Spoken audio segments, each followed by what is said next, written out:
Hello everyone and welcome back to our channel. I hope that you all are doing extremely great. तो यार आज हम लोग अपना जो ज्योग्राफी की जो पहली बुक है हमारी उसको हम लोग पूरा ख़त्म करने वाले हैं। तो भाई अच्छे से प्लीज़ पेन एंड पेपर लेके बैठना है, नहीं भी बैठना तो फिर एटलीस्ट सुन लेना अच्छे से, है ना। क्योंकि इसी में ही आपकी बहुत ही ज़्यादा यार रिकॉलिंग पावर अच्छी हो जाएगी इसी में, राइट।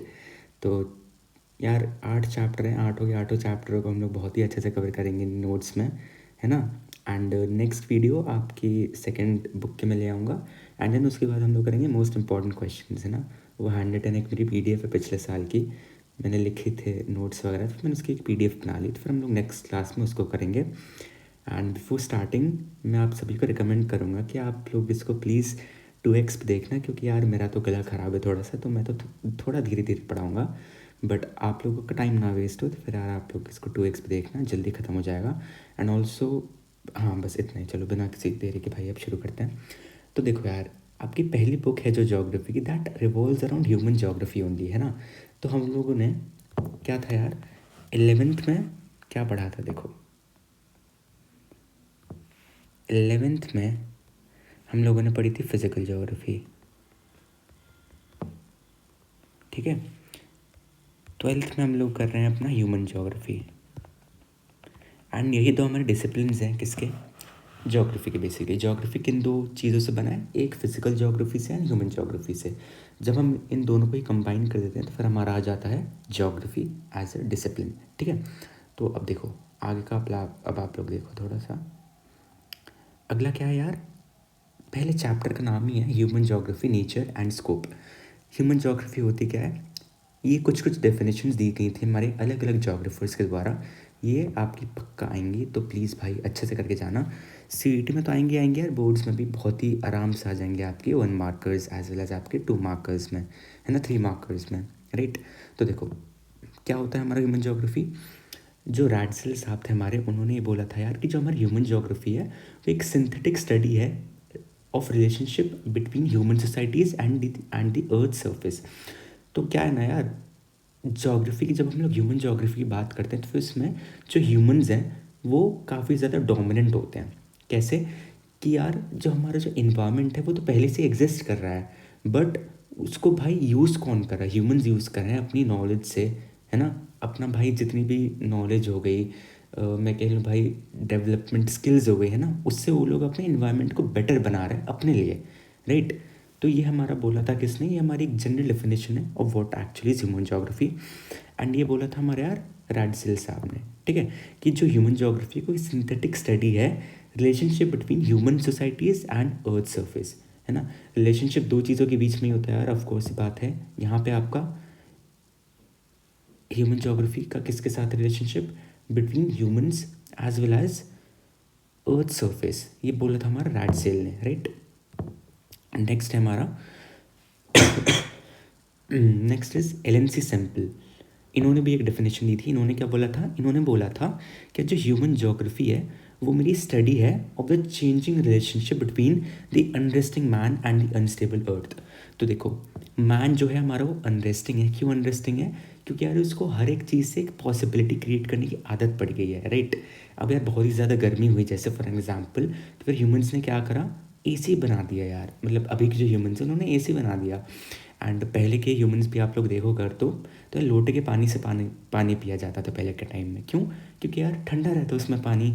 तो यही हमारा अनरेस्टिंग मैन है, अनस्टेबल अर्थ है। क्यों यार, ग्लोबल वार्मिंग, अनरेस्टिंग मैन की वजह से ये जो अर्थ है हमारी वो अनस्टेबल हो रही है। ये हमारा बोला था किसने, एलेंसी सैम्पल नहीं। आपसे अब आपको रटना ही पड़ेगा, कोई और चारा है नहीं यहाँ पे, है ना। समझ भी लेना बट यार थोड़ा सा रट के भी चलना, right. Next is dynamism. Dynamism in the relationship is the key word in symbols definition. Dynamism क्या क्या मतलब होता है, डायनामिस्टिक, है ना। इसका मतलब होता है यार चेंज होता रहे, जो जो स्टेबल ना रहे, है ना यार, चेंज होता रहे, वो ये होता है हमारा डायनामिज्म। जैसे यार हमारा वेदर हो गया, वो हमारा चेंज होता रहता है। जो जो हमारा वेदर वो डायनामिक है, ठीक है। आई होप आप लोग समझ पा रहे होगे मैं क्या बोलना चाह रहा हूँ। The next one is conception resulting from a more synthetic knowledge of the physical laws governing our earth and of the relations between the living beings which inhabit it। ये हमारा बोला था पॉल वाइडल दिला ब्लाचन है, I am sorry अगर pronunciation wrong है तो। अब देखो, जो ह्यूमन जोग्राफी वो एक ऑफर करती है हमें एक new conception of the inter relationship between the earth and the human. तो यार ये काफ़ी ज़्यादा बाद में रियलाइज़ करा गया कि यार हमारी जो जोग्राफी है वो यार बस अर्थ से रिलेटेड ही नहीं है, वो एक रिलेशनशिप है किसके बीच में, ह्यूमंस और अर्थ के बीच में। क्योंकि अगर ह्यूमंस नहीं रहेंगे तो अर्थ का जो मतलब फिज़िकल एट्रीब्यूट्स हैं यार उसको कोई मतलब यूज़ नहीं कर पाएगा, राइट। एंड वैसे ही अगर अर्थ नहीं होगी तो फिर ह्यूमंस भी यार किसी काम के बचेंगे नहीं फिर, है ना। इसलिए यार हमारा क्या आया, इसी को देखते हुए हमारा SDGs, ये आगे चल के मैं आपको पढ़ाऊँगा, सो डोंट वरी। अगला है हमारा, ये देखो, हम लोगों ने फिजिकल ज्योग्राफी पढ़ी थी 11th में, ह्यूमन ज्योग्राफी हम लोग पढ़ रहे हैं किसमें, 12th में। देखो ह्यूमन ज्योग्राफी क्या है, मैंने आपको पहले बता दिया, ह्यूमन ज्योग्राफी नाम में ह्यूमन है, तो फिर एक इंटररिलेशनशिप है किसके बीच में, between the physical environment as well as the human beings, ठीक है। ये आप लोग एक बार पढ़ लेना। It studies the relationship between the physical slash natural and human world of the spatial of the distribution of human phenomena and how they come about the social and economic differences between the different parts of the world, ठीक है। ये आपका अगर boards में आ जाए कि भाई define human geography, तो ये आपको ये पूरा लिख के आना है। फिजिकल ज्योग्राफी क्या है, ये कोई नहीं पूछेगा आपसे कि भाई फिजिकल ज्योग्राफी को आप लोग डिफाइन करो, बट स्टिल फिजिकल ज्योग्राफी नाम ही फिजिकल है, तो फिर ये हमारा डिस्कवर करता है या फिर स्टडी करता है about the physical environment itself, right. अब देखो एलिमेंट्स क्या क्या है हमारे, ये है मेरा ह्यूमन ज्योग्राफी, सॉरी ये है मेरा ह्यूमन ज्योग्राफी, ये है मेरा फिजिकल, ठीक है। ह्यूमन ज्योग्राफी के क्या क्या एलिमेंट्स हैं मेरे, हाउसेज हो गया, विलेजेस हो गया, सिटीज़ हो गया, road, rail networks, industries, farm, sports etcetera. Physical का क्या हो गया, लैंड फॉर्म हो गया, सॉइल हो गया, क्लाइमेट हो गया, वाटर हो गया, नेचुरल वेजिटेशन हो गया, डाइवर्स फ्लोरा एंड फौना हो गया, ऑलराइट। सो ये है हमारे एलिमेंट्स कुछ कुछ, ठीक है। अब ये देखो अगला है हमारा यार कि हमारा नेचर कैसा है ह्यूमन ज्योग्राफी का। तो देखो ह्यूमन ज्योग्राफी जो है हमारी, वो हमारी स्टडी करती है inter relationship between the physical and the socio cultural environment created by human beings through mutual interaction. Important word यहाँ पे यार म्यूचुअल है, म्यूचुअल यानी कि यार अर्थ एंड ह्यूमंस, है ना, दोनों की सहमति से।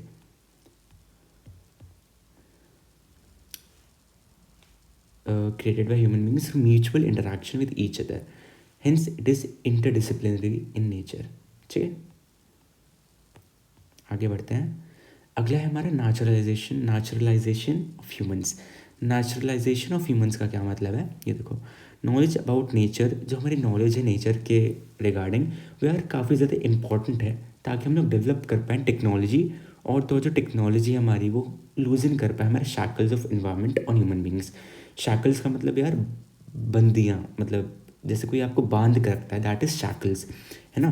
तो यार इन्वायरमेंट क्या है, इन्वायरमेंट हमें बांध के रखता है, बट जो ह्यूमन बींग्स हैं उसकी शैकल्स को तोड़ देते हैं, फिर लूजन कर देते हैं, right. In the early stages of interaction with the natural environment, humans were greatly influenced by it, so they adapted the dictates of nature. पहले क्या था कि यार प्रिमिटिव सोसाइटीज़ थी, तो लोगों को ज़्यादा आइडिया था नहीं कि यार हम करें तो करें क्या, अगर हमारा इन्वायरमेंट इतना हार्श है हम पे, तो फिर हमें यार उसको अडाप्ट करना पड़ेगा, हमें उसके रिगार्डिंग, है ना, उससे हमें अडाप्ट करना पड़ेगा। बट धीरे धीरे ये जैसे जैसे हम लोग आगे बढ़े, हमने क्या किया, हमने यार शैकल्स ब्रेक कर दी, शैकल्स लूजन कर दी। क्यों, क्योंकि नॉलेज आ गई, आर्टिफिशियल इंटेलिजेंस आ गया, टेक्नोलॉजी आ गई, है ना, ब्ला ब्ला ब्ला, नॉलेज आ गई बहुत सारी, ये होगा हमारे साथ, right. The level of technology was very low and the stage of human social development was also primitive. I am really sorry, कहीं कहीं पे ना ये थोड़ा सा ग्रामेटिकल एरर है, बट आई होप आप लोग समझ पा रहे हो कि मैं आपको समझाना चाह रहा हूँ, right. This type of interaction between primitive human society and strong factors of nature was termed as environmental determinism. क्या है ये हमारा environmental determinism, आप लोग नाम से याद रख लेना, डिटर्मिनिज्म आता है, यानी कि यार जो इन्वायरमेंट है वो हमें डिटर्मिन कर रहा है कि हम लोग कैसे रहेंगे, है ना। हमारी हाउसिंग, हमारी क्लोथिंग, फूड लाइफस्टाइल। ये सभी हमारा कौन पहले डिटरमिन करता था? एनवायरनमेंट, है ना। हमने अडाप्ट कर लिया था यार कि ठीक है अब कुछ नहीं हो सकता, जैसा है वैसा ही है, राइट। नेक्स्ट वन इज कि यार naturalized humans listen to nature and was afraid of its fury and worshipped it। Extremely important यार। पहले के टाइम पे क्या था, लोग डरते थे नेचर से, बट अब क्या है, अब तो कुछ नहीं यार, ग्लोबल वार्मिंग हो रही है, क्लाइमेट चेंज हो रहा है इतना सारा, किसी को कुछ फ़र्क नहीं पड़ता है अब, राइट। सॉरी, आगे बढ़ते हैं हम लोग। अगला है हमारा ह्यूमनाइजेशन ऑफ नेचर। एक था हमारे यार इन्वायरमेंटल डिटर्मिनिज्म, ये है हमारा ह्यूमनाइजेशन ऑफ नेचर। क्या होता है ह्यूमनाइजेशन ऑफ नेचर? यार मैंने नेचर को ह्यूमनाइज कर दिया है, क्योंकि अब मेरे पे इतनी टेक्नोलॉजी आ चुकी है, मेरे पे इतनी डेवलपमेंट हो चुकी है, क्या ठीक है यार कि अब मैं नेचर के थ्रू नहीं चलूँगा। मुझे नहीं फ़र्क पड़ेगा कि मेरा नेचर मुझसे क्या कहना चाह रहे हैं, फिर वो क्या कन्वे करना चाह रहे हैं। मेरा सिंपल सा यही होगा भाई कि ठीक है, मैं अपनी ज़रूरतों को पूरा करके ही रहूँगा। That is possibilism. मैंने भाई पॉसिबिलिटीज़ क्रिएट कर दी हैं आउट ऑफ द क्योस, है ना। क्योस में क्यों कह रहा हूँ? क्योंकि यार जो हमारा एनवायरनमेंट है वो हमें लिमिट कर देता है कुछ चीज़ों से, राइट। बट ह्यूमंस ने क्या किया, एक पॉसिबिलिटी क्रिएट कर दी, राइट। जैसे पहले यार इतने पहाड़ी इलाकों पे आप लोग बिल्कुल नहीं जा सकते थे, बट धीरे धीरे भाई रोड्स बनी है ना, डेवलपमेंट हुआ, इतना टूरिज्म बढ़ा। ये क्यों हुआ? क्योंकि यार पॉसिबिलिज्म आ गए, है ना। एंड बस यही है यार कि पॉसिबिलिज्म आ गई तो फिर हमारा ठीक हो गया सब कुछ, okay. So it is what it is, I am sorry. And next one is new determinism और स्टॉप एंड गो डिटर्मिनिज्म। इसका क्या मतलब है, न्यू डिटर्मिनिज्म या फिर स्टॉप एंड गो डिटर्मिनिज्म का? न्यू डिटर्मिनिज्म या फिर स्टॉप एंड गो डिटर्मिनिज्म को हम लोग यार मध्यम मार्ग बोलते हैं। This is what the middle path, या फिर मध्यम मार्ग आप लोग कह लो। क्यों है ये मिडिल पाथ? यार ये हमारा टर्म किया गया था, particular term by Griffith Taylor. इन्होंने क्या बोला था यार, यार कि एक हमें एक बैलेंस बना के रखना पड़ेगा कि ना ही तो इतना ज़्यादा नेचर हमें हावी हावी हो जाए हमारे ऊपर, और ना ही हम लोग उतना ज़्यादा नेचर पे हावी हो जाए, है ना। हमें एक बैलेंस लगा के रखना पड़ेगा कि दोनों का ही भाई म्यूचुअली इंटरेक्शन हो पाए और म्यूचुअली दोनों बेनिफिशियल हो पाए एक दूसरे के लिए, right. So this was new determinism या फिर stop and go determinism, right. And ये देखो, it is a middle path between environmental determinism and possibilism. ये जो कंसेप्ट है हमारे दिखाता है यार कि neither is there a situation of absolute necessity, यानी कि यार कोई ऐसी सिचुएशन नहीं आएगी जहाँ पे आपको एकदम ही नेसेसिटी है, एब्सोल्यूट नेसेसिटी है, राइट। नेसेसिटी हो सकती है, मे और may not be, but absolute बिल्कुल नहीं होगी। Not there is a condition of absolute freedom, यानी कि ह्यूमंस को पूरा फ्रीडम नहीं है कि वो अपने नेचर को एक्सप्लॉइट कर पाए, right. I hope that you all are understanding what I'm saying. Next one is sustainable development is the main aim. SDGs which were proposed in 1516, right? Sustainable development goals 17 goals हैं आपके, ये हमारे UN ने draft किए थे, ठीक है। Next one is new determinism maintains balance between development and nature, absolutely right. तो ये था हमारा new determinism as well as nature, ठीक है।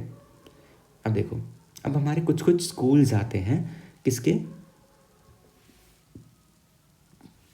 आई एम रियली सॉरी, कुछ कुछ यार हमारे स्कूल्स आते हैं इन्वायरमेंट से रिलेटेड, राइट। 3 स्कूल्स हैं हमारे बेसिकली।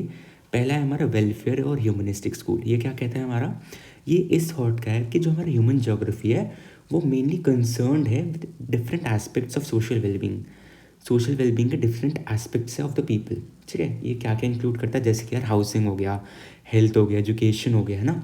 और तो और फिर जो जोग्राफर्स थे हमारे, उन्होंने पहले से ही इंट्रोड्यूस कर दिया था एक paper as geography of social wellbeing in the post graduate curriculum. अगर आप लोग BA ऑनर्स इन ज्योग्राफी करोगे आप में से कोई, तो फिर आपको ये पूरा एक सब्जेक्ट पढ़ना पड़ेगा, राइट। तो अभी से मैंने आपको बता दिया कि भाई आपको क्या पढ़ना पड़ेगा, है क्वाइट कूल, राइट। सो ये था हमारा पहला school of thought. The second one is radical school of thought. ये हमारा एम्प्लॉय किया गया था by the Marxian theory. Karl Marx आपको याद होंगे, आपने पढ़ा होगा फ्रेंच रिवॉल्यूशन में भी इनको, है ना। ही वॉज अ जर्मन फिलोसोफर। इन्होंने क्या बोला था, इन्होंने बोला था यार कि इनकी थ्योरी थी एक, to explain the basic cause of poverty, deprivation and social inequality. ये था हमारा radical school of thought, but वो because it was quite radical in nature. ठीक है। देन आता है हमारा contemporary social problems related to the development of capitalism. Capitalism का क्या मतलब होता है? कैपिटलिज्म का मतलब होता है यार कि जो हमारा ज़मींदार है वो मेरा डोमिनेट कर रहा है अपने एम्प्लॉयज़ को या फिर लेबर्स पे, है ना। कैपिटलिज्म बेसिकली यार कैपिटल से रिलेटेड है, यानी कि यार जिस पे जितना ज़्यादा पैसा वो उतना ज़्यादा powerful, that is what capitalism. Alright, so these are my social problems only. ठीक है, आगे बढ़ते हैं हम लोग। Next one is behavioural school of thought. This revolves around behaviour. ठीक है, बिहेवियर यानी कि यार आपका लिव्ड एक्सपीरियंस, जैसे कि perception of space by social categories based on ethnicity, race and religion etcetera. जैसे कि यार इंडिया में भी क्या है, काफ़ी ज़्यादा यार डिफ्रेंशिएशन होता है, काफ़ी ज़्यादा यार क्या बोलूँ मैं, भेदभाव होता है। एथनिसिटी हो गया, रेस हो गया, रिलीजन के हिसाब से तो बहुत ही ज़्यादा ही होता है ना। कास्ट भी हो गया। सो वही सब है हमारा इंडिया में, तो यार बुरा ही हाल है। तो next one is what, next one is approaches to the study of geography. यानी बुरा हाल नहीं, मैंने ऐसे बोल दिया, सो प्लीज़ यार कोई वो मत करना। Approaches to the study of geography. ठीक है, पहला क्या है हमारा, पहला है हमारा रीजनल अप्रोच। ये आपके अप्रोचेस आते हैं तो अच्छे से करके जाना। रीजनल अप्रोच क्या होता है हमारा, रीजनल अप्रोच होता है मेरा, इसको मैं बोलता हूँ आइडियोग्राफिकल अप्रोच भी। क्यों? क्योंकि यार the regions could be classified based on a single factor like relief, rainfall, vegetation, और there could also be multi factor regions formed by the association of two और मोर फैक्टर्स। ये मेरा क्या है, रीजनल अप्रोच में इसमें यार regions के हिसाब से बांट के कर देता हूँ स्टडी, है ना, ज्योग्राफी को एक जगह की। देन आता है हमारे administrative units like states, districts and taluks can also be treated as regions themselves. Right, next one है सिस्टमैटिक अप्रोच। सिस्टमैटिक अप्रोच क्या होता है हमारा, सिस्टमैटिक अप्रोच होती है हमारी study of specific nature, of specific natural or human phenomenon that gives rise to certain spatial patterns and structures on the earth's surface is called systematic study। इसमें आपका systematically study होता है, इसमें यार आपके spatial patterns को ध्यान में रखा जाता है, और तो जो है जो आपका structure होता है अर्थ के surface को, उसको हम लोग systematically study करते हैं। Right, I am sorry. Next one is यार human geography consists of a number of subdisciplinary fields that focus on different elements of human activity and organization। Right, अब ये देखो, ये है मेरा यार बहुत ही इम्पोर्टेंट एक मेरी टेबल है, पक्का आएगी सीयूईटी में तो और आएगी, बोर्ड्स में भी आ सकती है, कोई बड़ी बात नहीं है। ये आपके कुछ पीरियड्स हैं, आपको याद रखना है। कॉलोनियल पीरियड में मेरा क्या होता था, एक्सप्लोरेशन होता था और डिस्क्रिप्शन होता था चीज़ों का। Right, imperialism and trade lead to discover many lands। Right, colonial period में ही फिर मेरा होता था regional analysis, understanding of parts in totality would lead to understanding the whole world. Right, 1930 से इंटर वॉर के पीरियड में होता था मेरा एरियल डिफ्रेंसिएशन, जहाँ पे हम लोग find the reasons for the uniqueness of an region. Right, next one is 1950 to 1960, that is spatial organisation, जहाँ पे हम लोग टेक्नोलॉजी को अप्लाई करके ज्योग्राफी पढ़ते थे। This was between 1950 to 1960। 1970 में आ गए थे हमारे emergence of humanistics, radical and behavioural school, emergence और सोशल, ये मैं इसको हटा देता हूँ, and social political reality with the help of schools. Right, then 1990 में आ गया था हमारा post modernism, which was generalisation and apply of universal laws to understand geography. ठीक है, ये थे मेरे कुछ कुछ पीरियड्स, इनके अप्रोचेस और उनके ब्रॉड फीचर्स कुछ कुछ। ठीक है, नेक्स्ट वन इज़ मेरा फील्ड्स ऑफ ह्यूमन ज्योग्राफी, उसके सब फील्ड्स और तो उसके सिस्टर डिसिप्लिन्स। ठीक है, सोशल ज्योग्राफी में आपका सीयूईटी में पक्का आएगा, अच्छे से करके जाना।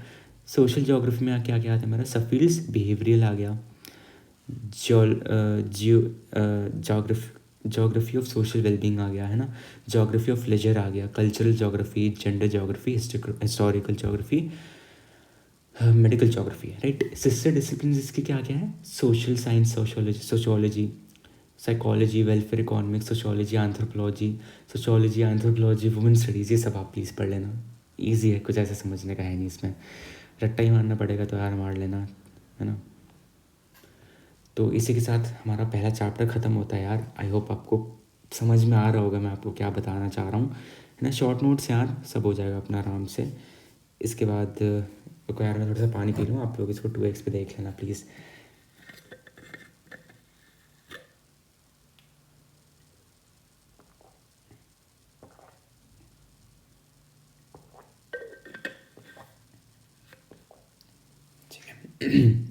तो हमारा दूसरा चैप्टर है the world population distribution density and growth.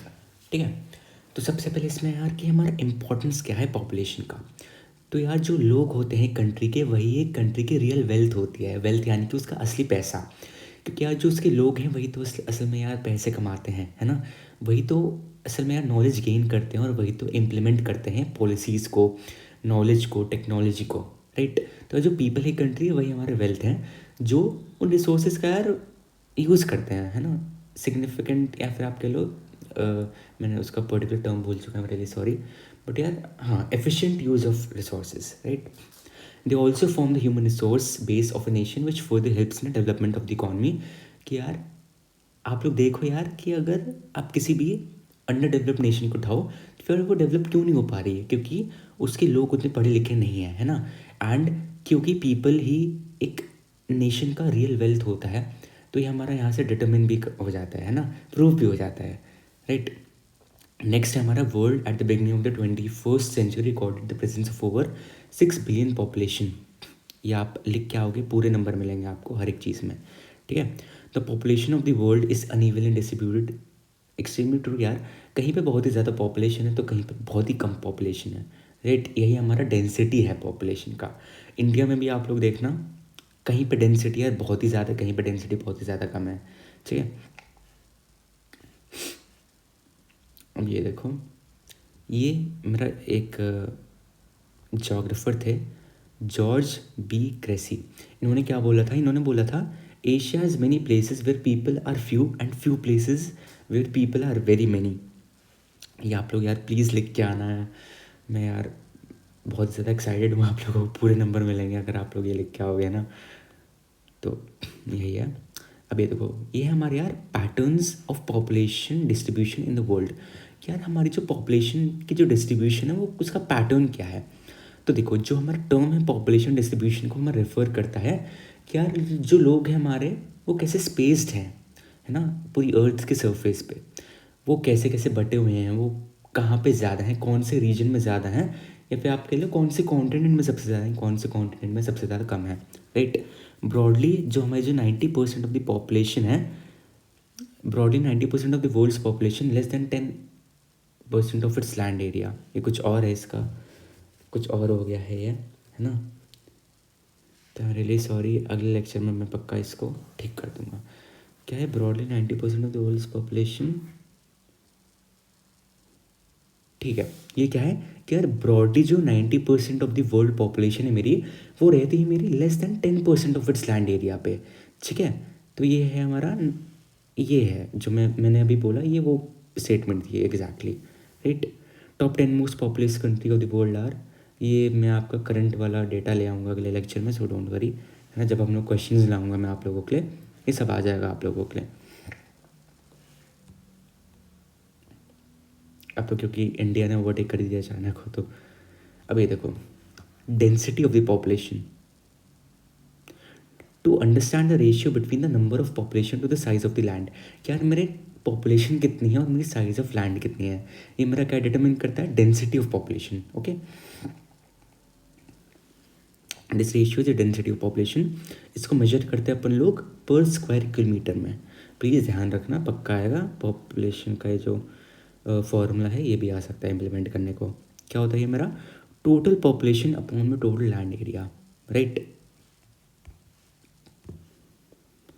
Next one is कि यार मेरे फैक्टर्स ऐसे कौन कौन से हैं जो मेरे इन्फ्लुएंस करते हैं डिस्ट्रीब्यूशन ऑफ पॉपुलेशन को। तो देखो, सबसे पहले है मेरा ग्राफिकल फैक्टर्स। ग्राफिकल फैक्टर्स में, या फिर आप कह जोग्राफिकल फैक्टर्स, इसमें क्या क्या आता है मेरा, अवेलेबिलिटी ऑफ वाटर आता है, लैंड फॉर्म्स, है ना, क्लाइमेट आ गया। इकोनॉमिक फैक्टर्स में क्या क्या आ गया मेरा, minerals, urbanisation, industrialisation. Social and cultural factors में आ गया मेरा places of religious and cultural significance, health and education, facilities, standard of living, etc. Places of religious and cultural significance का क्या मतलब यार? फॉर एग्जाम्पल बनारस हिंदूज़ के लिए यार बहुत ही ज़्यादा सेक्रेड प्लेस है, बहुत ही ज़्यादा पॉपुलर प्लेस है। अलीगढ़ मुस्लिम्स के लिए काफ़ी इम्पोर्टेंट मानी जाती है वैसे, जहाँ तक मैंने देखा है, राइट। फिर ये थे मेरे examples, right. Next one is यार पॉपुलेशन ग्रोथ। तो जो मेरी पॉपुलेशन की जो ग्रोथ है या फिर आप कह लो जो पॉपुलेशन चेंज है मेरा, वो रेफर करता है to the change in number of inhabitants of a territory during a significant period of time. ठीक है, ये एक इंपॉर्टेंट इंडिकेटर मेरा of economic development, social upliftment and historical and cultural background of the region. कौन सा? Population growth मेरी। ठीक है, अब आप लोग देखो कि मेरे कंपोनेंट्स क्या क्या हैं किसके? पॉपुलेशन चेंज के। मेरे 3 कंपोनेंट्स हैं मेन। पहला है मेरा crude death rate, that is also known as CDR। इसको अपन लोग एक्सप्रेस करते हैं in terms of number of deaths in a particular year per 1000 of population in a particular region, right. Migration क्या होता है मेरा? माइग्रेशन होता है यार कि एक जगह से दूसरी जगह मूव कर जाना, है ना। देखो, when people move from one place to another, the place they move from is called place of origin and the place they move to is called the place of destination. Immigration, migrants who move into a new place are called immigrants. Emigration, migrants who move out of a place are called emigrants. Example, आप India से Germany shift कर गए, Germany के लिए आप लोग एक migrant, है ना, immigrant. I am really sorry, मेरे थोड़ा सा यार देखो, फॉर एग्जाम्पल अगर आप इंडिया से जर्मनी शिफ्ट कर जाओ, migrants who move into a new place are called immigrants. आप इमिग्रेंट हो गए जर्मनी के लिए। Immigration, migrants who move out of a place are called immigrants. आप इंडिया के इमिग्रेंट हो गए, जर्मनी के आप इमिग्रेंट हो गए। ठीक है, मोटा मोटा ये था यार, मैं खुद ही कंफ्यूज हो गया थोड़ा सा, रियली सॉरी। अब देखो, 2 फैक्टर्स होते हैं यार मेरे, एक होता है मेरा पुल फैक्टर, एक होता है मेरा पुश फैक्टर। पुल फैक्टर क्या क्या होता है मेरा यार कि जो मुझे अपनी तरफ अट्रैक्ट करते हैं। फॉर एग्जांपल, अर्बन सिटीज़ में यार हेल्थ केयर ज़्यादा अच्छा है, अपॉर्चुनिटीज़ ज़्यादा है, एजुकेशन ज़्यादा अच्छी है, पीस बिल्कुल नहीं है, खाना अच्छा है, सिटी लाइफ है, जॉब्स बहुत हैं। ठीक है, ये मेरे पुल फैक्टर्स है। पुश फैक्टर्स क्या है मेरे? कि यार क्लाइमेटिक डिजास्टर्स आ गए हैं ना, वॉर हो गई कहीं पे मान लो, जैसे यूक्रेन एंड रशिया का। जितने भी यूक्रेन के जो लोग थे, आधी पॉपुलेशन वो यार शिफ्ट ही करेगी कहीं ना कहीं पे दूसरी जगहों पे। क्यों? क्योंकि यार एक वो जो वॉर का जो बेसिकली पीरियड चल रहा है उनका, that is a push factor, है ना। पॉवर्टी हो गई यार, फार्मर्स लाइफ, वॉर, ये सब आता है हमारा पुश एंड पुश फैक्टर्स में, राइट। ये आप लोग पढ़ लेना, और आप लोग बोलोगे तो फिर मैं आपको ये PDF भी नीचे अटैच करके दे दूँगा ड्राइव की फाइल में, ठीक है। तो एक बार आप लोग कमेंट करके बताना, एंड यार ये भी बताना कि आप लोगों के पेपर कैसे गए प्री बोर्ड्स के, एंड किसके कितने मार्क्स आए, क्योंकि यार मेरे तो कुछ खास मार्क्स आए नहीं थे अपने प्री बोर्ड्स में, पास ही था, बट हाँ ठीक है यार, बोर्ड्स में कवर अप हो जाता है, तो यार ज़्यादा लोड मत लेना कोई। अब ये देखो, अब ये मेरा trends in population growth. Trends का मतलब यार कि मतलब पॉपुलेशन ग्रोथ यार कैसे कैसे इन्फ्लुएंस हो रही है ना।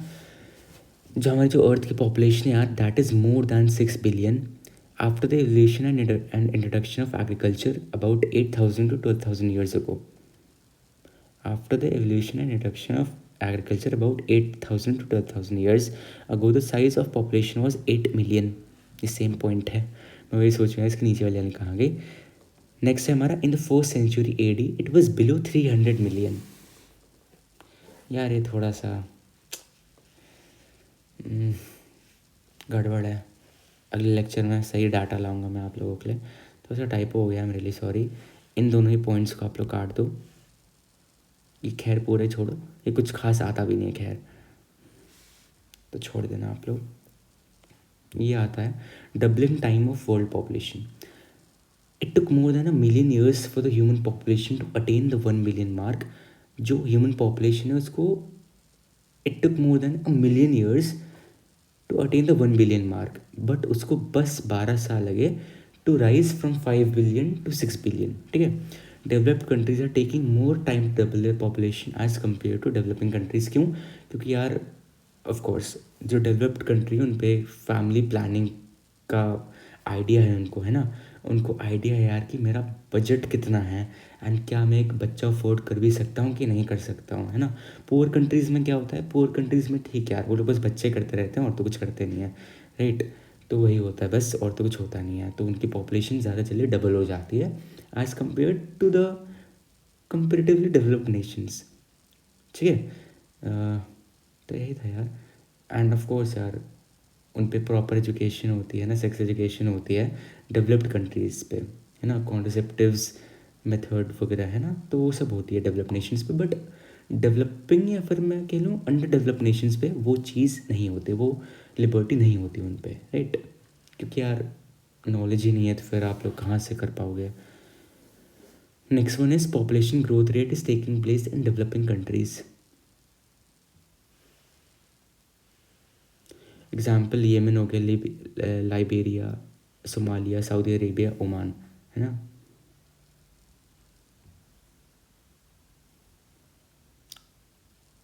ये देखो, ये है मेरा spatial pattern of population change. Annual population rate change था मेरा 1.6% in 1990 to 1995 to 1.4% in 2004 to 2005। ये क्या है मेरा annual population rate change. This is due to when a small annual rate is applied to a very large population it will lead to a large population change. ठीक है। एक और another reason due to increase in infant mortality rate increases and in death rate among during children. क्या है यार ये another main reason due to, ये कुछ यार इंग्लिश में इसका है, ये आई एम रियली सॉरी, थोड़ा सा टाइपो हो चुका है इसमें, है ना। तो आप लोग समझ पा रहे होगे कि मैं क्या कहना चाह रहा हूँ। आई होप कि आप लोग समझ पा रहे होगे। नहीं तो यार अगले लेक्चर में मैं आपको ये टॉपिक फिर से करवा दूंगा।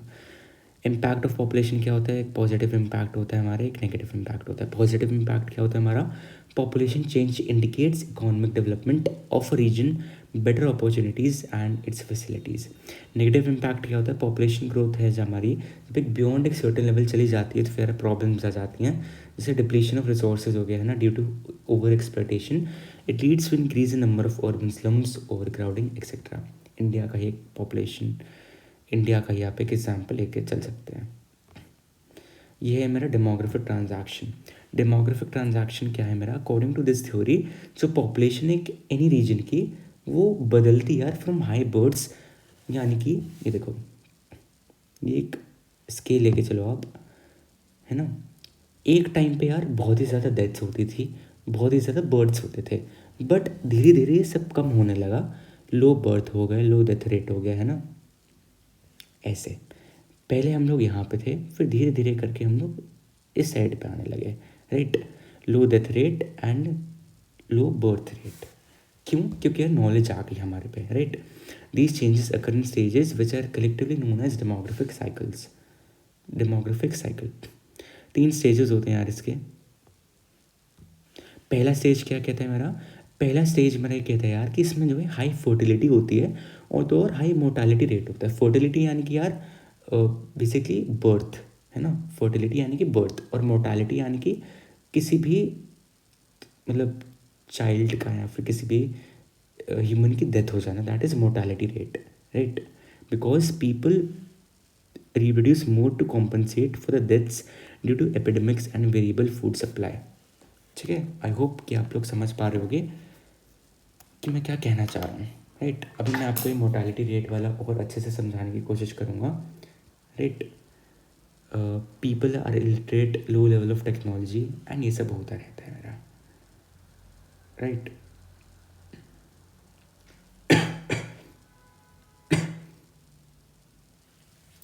तो देखो यार फर्स्ट स्टेज में क्या हुआ मेरा, पहले स्टेज में हाई फर्टिलिटी यार, यानी कि जो बच्चे हैं वो काफ़ी ज़्यादा बॉर्न हो रहे हैं, हाई मोर्टालिटी भी हो रही है, यानी कि जो इन्फेंट्स हैं वो ज़्यादा जल्दी मर भी जा रहे हैं, राइट। क्यों? क्योंकि यार लोगों पे इतनी नॉलेज नहीं है उस टाइम पे कि यार वो समझ पाएँ कि हमें करना क्या चाहिए, है ना। पीपल जो लोग थे हमारे वो रिप्रोड्यूस ज़्यादा कर रहे थे ताकि वो कॉम्पनसेट कर पाएँ for the deaths due to epidemics, है ना, वेरिएबल फूड सप्लाई एंड यही सब है आपका सब। और इट आई होप दैट आप लोग समझ पा रहे होगे कि इसका क्या पूरा बेसिकली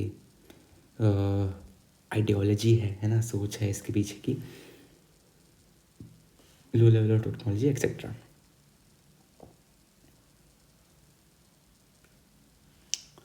सेकेंड स्टेज क्या है हमारा? सेकेंड स्टेज है मेरा क्या, फर्टिलिटी मेरी हाई रहती है।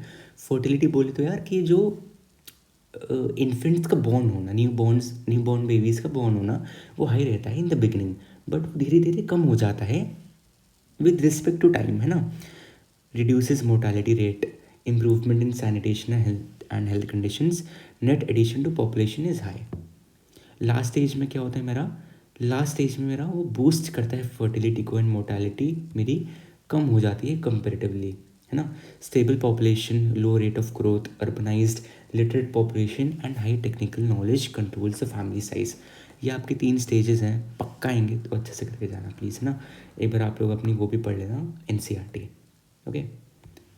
ये डायग्राम है, बहुत ही ज़्यादा इम्पॉर्टेंट है, ये आपका केस स्टडी में आ सकता है। हैरान मत हो जाना अगर मैंने आपको एक क्वेश्चन आपका बोर्ड्स का दे दिया हो। नेक्स्ट वन इज़ मेरा पॉपुलेशन कंट्रोल मेजर्स, कि आप लोग पॉपुलेशन को कैसे कंट्रोल कर सकते हो। सबसे पहले यार आपको नॉलेज मिलनी चाहिए, है ना, सेक्स एजुकेशन मिलनी चाहिए, फैमिली प्लानिंग मिलनी चाहिए, कॉन्ट्रासेप्टिव मेथड्स, यार अलग अलग मेथड्स होते हैं आपको अवॉइड करने के लिए, right. Access to family planning services is a significant factor in limiting population growth and improving women's health. Propaganda free availability of contraceptives and tax disc incentives for large families। Thomas Malthus थे हमारे, इन्होंने एक बहुत ही ज़्यादा एक important आप कह लो आइडियोलॉजी दी, या फिर आप कह लो यार बहुत ही ज़्यादा एक इम्पोर्टेंट इन्होंने saying they the.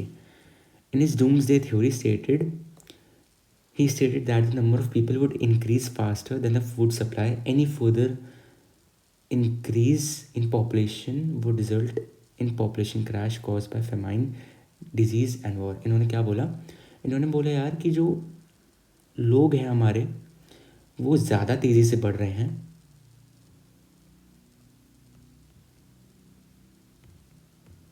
As compare to मेरा फूड का सप्लाई,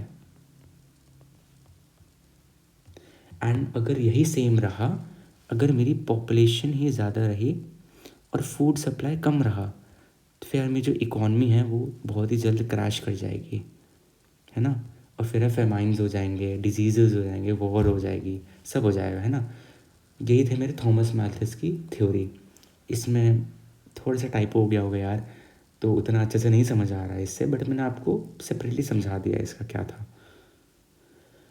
चल भाई, एक और एक चैप्टर हमारा ख़त्म हुआ, सेकंड चैप्टर भी हमारा समाप्त होता हुआ। अब मेरी बारी है पानी पीने की, आप लोग इसको थोड़ा सा स्किप कर देना।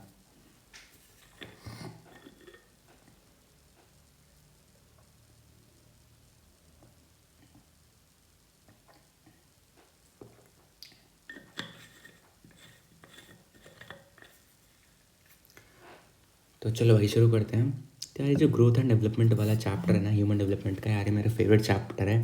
क्या ही बताऊँ यार, बहुत ही ज़्यादा लगाव है चैप्टर से, बहुत ही ईजी यार, मज़ा आता है चैप्टर में। देखो growth and development, just a second, हाँ, ग्रोथ एंड डेवलपमेंट आप लोगों को क्या समझ में आता है ग्रोथ एंड डेवलपमेंट से? प्लीज़ यार इस सेशन को आप लोग इंटरैक्टिव बनाना, कमेंट कर देना, अच्छा अच्छा, है ना, मुझे भी मोटिवेशन मिलेगी थोड़ी सी। देखो ग्रोथ एंड डेवलपमेंट हमारा रेफर करता है to change over a period of time, but the difference between growth and development is that growth is quantitative but development is qualitative. Growth आपका पॉपुलेशन में भी होगा, बट डेवलपमेंट आपका कैसे होगा?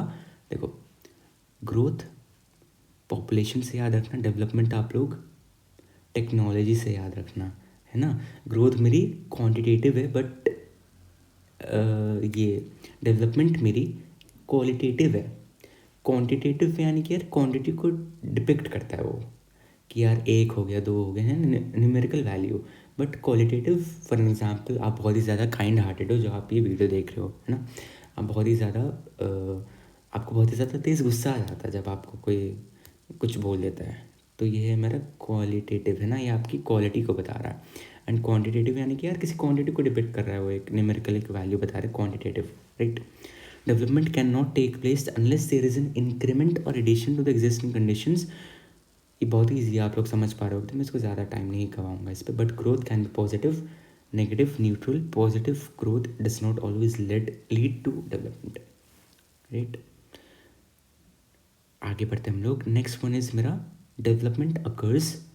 डेवलपमेंट मेरी कब आती है? Development occurs when there is a positive change in qualities. Earlier economic growth and development of a country was seen as one, but now they are studied separately. यहाँ पे देखो, यहाँ पे मेरा कुछ डिफरेंसेस हैं between growth and development. Growth क्या है मेरी? ग्रोथ है मेरी qualitative and always value neutral. Development मेरी क्वालिटेटिव चेंज है and addition to the present condition. Growth मेरी यार पॉजिटिव हो सकती है, फिर नेगेटिव हो सकती है। Example density of population, total population. पर डेवलपमेंट मेरी कभी नेगेटिव नहीं होगी यार, डेवलपमेंट मेरी हमेशा पॉजिटिव होगी। नेगेटिव क्यों नहीं हो सकती यार? क्योंकि क्यों ही नेगेटिव जाएगी यार हमें डेवलपमेंट। डेवलपमेंट हमारी स्टैटिक भले रह सकती है कि एक ही जगह पर रुक गई है, बट नेगेटिव कभी नहीं जाएगी। Example per capita income, facilities वगैरह, ब्ला ब्ला ब्ला, है ना। एक सेविंग PDF भाई। चलो अब हम लोग आते हैं अपना सबसे इम्पोर्टेंट टॉपिक पे, that is human development. Human development मेरा क्या होता है? ये कंसेप्ट मेरा दिया गया था bye doctor Mahbub ul Haq in 1990। He was a Pakistani economist. इन्होंने क्या बोला था? Human development is described as a study which enlarges people's choices and improves their lives, thus creating conditions where people can lead a meaningful life। इन्होंने क्या बोला? इन्होंने basically ये बोल दिया कि यार ह्यूमन डेवलपमेंट को मैं ऐसे डिस्क्राइब करूँगा कि यार एक ऐसी, मतलब बेसिकली आप एक स्टडी कह लो, एक ऐसी टर्मिनोलॉजी कह लो आप लोग, जो इनलार्ज करे लोगों की चॉइसेस और तो और उनकी लिविंग को इम्प्रूव करे, thus creating conditions where people can lead meaningful lifes, यानी कि यार वो लोग खुशी खुशी रह पाएँ, right. That is what human development according to doctor Mahbub ul Haq. इन्होंने कब दिया था ये term? In 1990। Next one is, this means that people develop talent, participate in society and be free to achieve their goals, है ना। किसी पे कोई यार पाबंदी नहीं है। According to professor Amartya Sen, the main objective of development is an increase in freedom. Amartya Sen का क्या कहना था? डॉक्टर प्रोफेसर अमर्त्य सेन का, उनका ये कहना था यार कि डेवलपमेंट को आप लोग ऐसे मेजर करोगे कि यार इंक्रीज है मेरा, इंक्रीज इन फ्रीडम, कि यार किसी पे कोई रोक टोक नहीं है ना। जैसे यार अफ़गानिस्तान में तालिबान ने बैन कर दिया फीमेल एजुकेशन, वहाँ पे फ्रीडम बिल्कुल नहीं है यार, रिस्ट्रिक्टेड है उनकी फ्रीडम। बट इंडिया में है, बट यार कहाँ इतनी ज़्यादा। आप लोग अभी भी गाँव में चले जाओ तो कुछ नहीं है ना, शादी हो जाती है लड़कियों की जल्दी। So that is quite wrong, but हाँ क्या ही कर सकते हैं यार, it is what it is. Freedom to make choices brings development and social and political institutions play major role in increasing freedom. आगे बढ़ते हैं हम लोग। Next one is building people's capabilities in health, education and equal access to resources increases freedom and enlarges choices. ठीक है।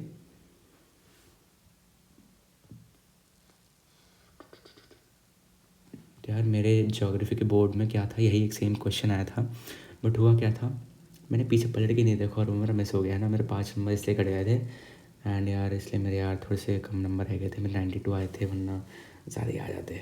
But कोई नहीं यार, क्या ही कर सकते हैं, अब तो चला गया, मेरा बोर्ड भी है ना।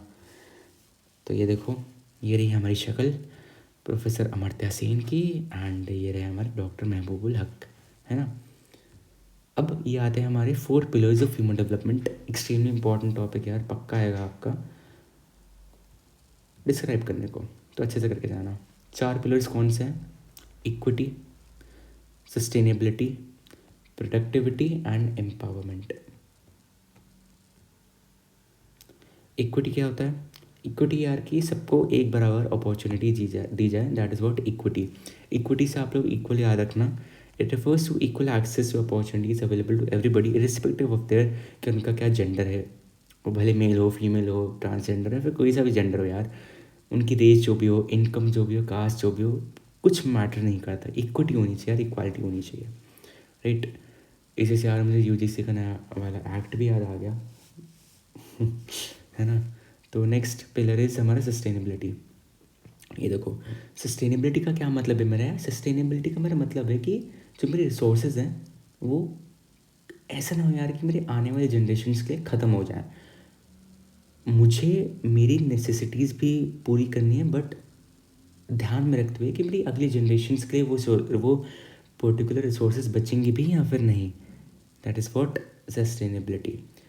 Productivity, it means human labour which must be enriched by building capabilities in people. Productivity का ये कहना है यार कि जो सरकार है उसको लोगों की कैपेबिलिटीज़ बढ़ानी चाहिए बाय बिल्डिंग, यार उनकी कैपेबिलिटीज़ कैसे बढ़ाए, है ना, नॉलेज दे के, स्किल्स एंड डेवलपमेंट प्रोग्राम्स ला के, कुछ उस तरीके से। एम्पावरमेंट का मतलब है it means having the power to make choices which is possible by increasing freedom and capability. Women empowerment काफ़ी एक ट्रेंडिंग टॉपिक चल रहा है, आप लोगों ने प्रीटी श्योर सुना होगा। अब आते हैं मेरे कुछ अप्रोचेस हैं मेरे टू ह्यूमन डेवलपमेंट। पहला है मेरा इनकम अप्रोच मेरा ओल्डेस्ट अप्रोच है to human development. It is linked to income. The idea is that the level of income reflects the level of freedom an individual enjoys. Higher the level of income, the higher is the level of development. इसका क्या कहना था यार? Income approach मेरा one of the oldest approaches है in the books कह लो या फिर यार ह्यूमन डेवलपमेंट के रिस्पेक्ट में कह लो। इसका ये कहना था यार जितनी ज़्यादा इनकम उतनी ज़्यादा ह्यूमन डेवलपमेंट। बट ये काफ़ी ज़्यादा गलत है, ट्रू नहीं है यार, ये ना गलत ही है। And the next one is हमारा वेलफेयर अप्रोच क्या कहते हैं मेरा? ये कहता है यार कि ये ह्यूमन बींग्स को देखता है एज बेनिफिशियरीज और targets of all developmental activities. The approach argues for higher government expenditure on education पे ज़्यादा खर्चा करना चाहिए सरकार को, हेल्थ पे ज़्यादा खर्चा करना चाहिए, और सोशल सेकेंडरी एंड एमिनिटीज़ पे, है ना। That is what welfare approach. Welfare नाम से ही याद रखना आप लोग, वेलफेयर आ रहा नाम में। Next one is minimum needs approach. ये मेरा प्रपोज किया था इंटरनेशनल लेबर ऑर्गेनाइजेशन है। इसके हिसाब से यार मिनिमम नीड्स अप्रोच के हिसाब से बस 6 बेसिक नीड्स है एक इंसान की: health, education, food, water supply, sanitation and housing. इनको ही आइडेंटिफाई किया गया था, है ना, इन minimum needs approach. Capabilities approach क्या है मेरा? This approach is associated with professor Amartya Sen. ध्यान रखना, very very important. Associated with professor Amartya Sen, building human capabilities in the areas of health, education and access to resources is the key to increasing human development। बहुत ही ज़्यादा important है यार ये।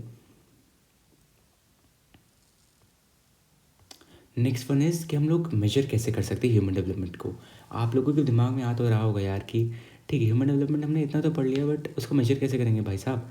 तो देखो, ह्यूमन डेवलपमेंट को मेजर करने के लिए हमारे पे एक इंडेक्स है, that is HDI, also known as human developmental index, based on the performance in the area of health, education and access resources. Rankings जो मेरी होती हैं वो हमारी बेस्ड अपॉन होती है on a scale of 0 to 1 that a country earns in the field of human development। Important indicators of human development index के हमारे क्या क्या हैं? देखो, पहला है मेरा एक्सेस टू हेल्थ।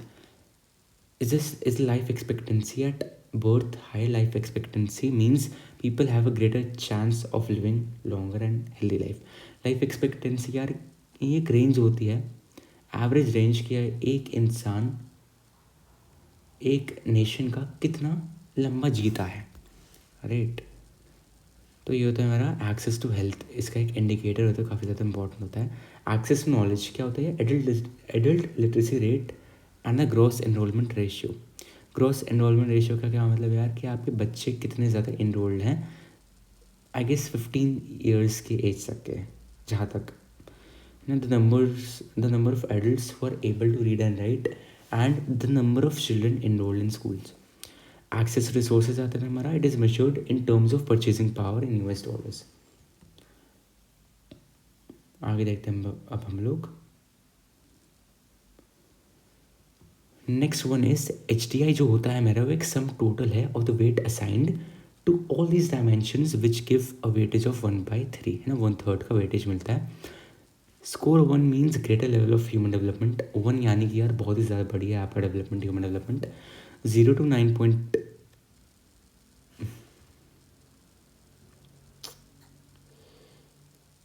0 to 9.85 होना चाहिए शायद से। रुको, I will just cross check once.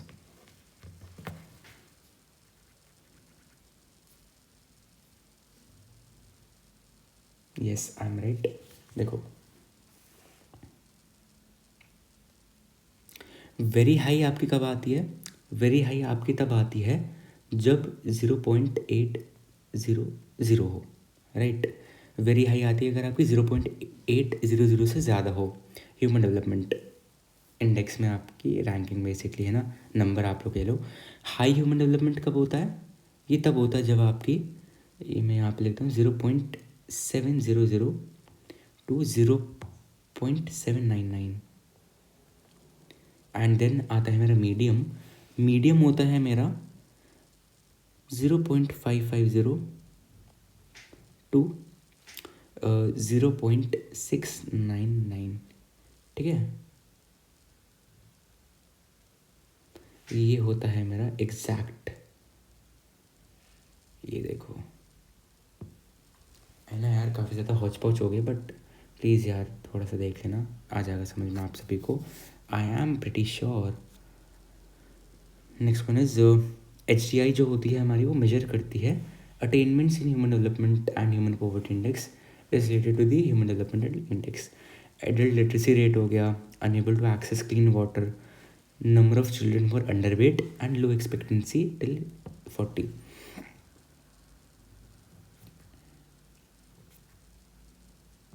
तो यही था हमारा। अब ये देखो, आगे देखते हैं हमारे पे कुछ इंपॉर्टेंट इंडेक्सेस हैं। कौन कौन से इंपॉर्टेंट इंडेक्सेस हैं यार? ह्यूमन डेवलपमेंट इंडेक्स सबसे इंपॉर्टेंट। देन आगे चल के हमारे पे एक ह्यूमन पॉवर्टी इंडेक्स भी आया, जो यार पॉवर्टी के बेसिस पे एक नेशन की डेवलपमेंट को एसेस करता है। देन आता है हमारे United Nations developmental programme, the UNDP since 1990 publishes the human development report by measuring the human development index and human poverty index. बहुत ही ज़्यादा इंपॉर्टेंट है, आ सकता है, कोई बड़ी बात नहीं है अगर आ जाए तो, है ना। Just a second.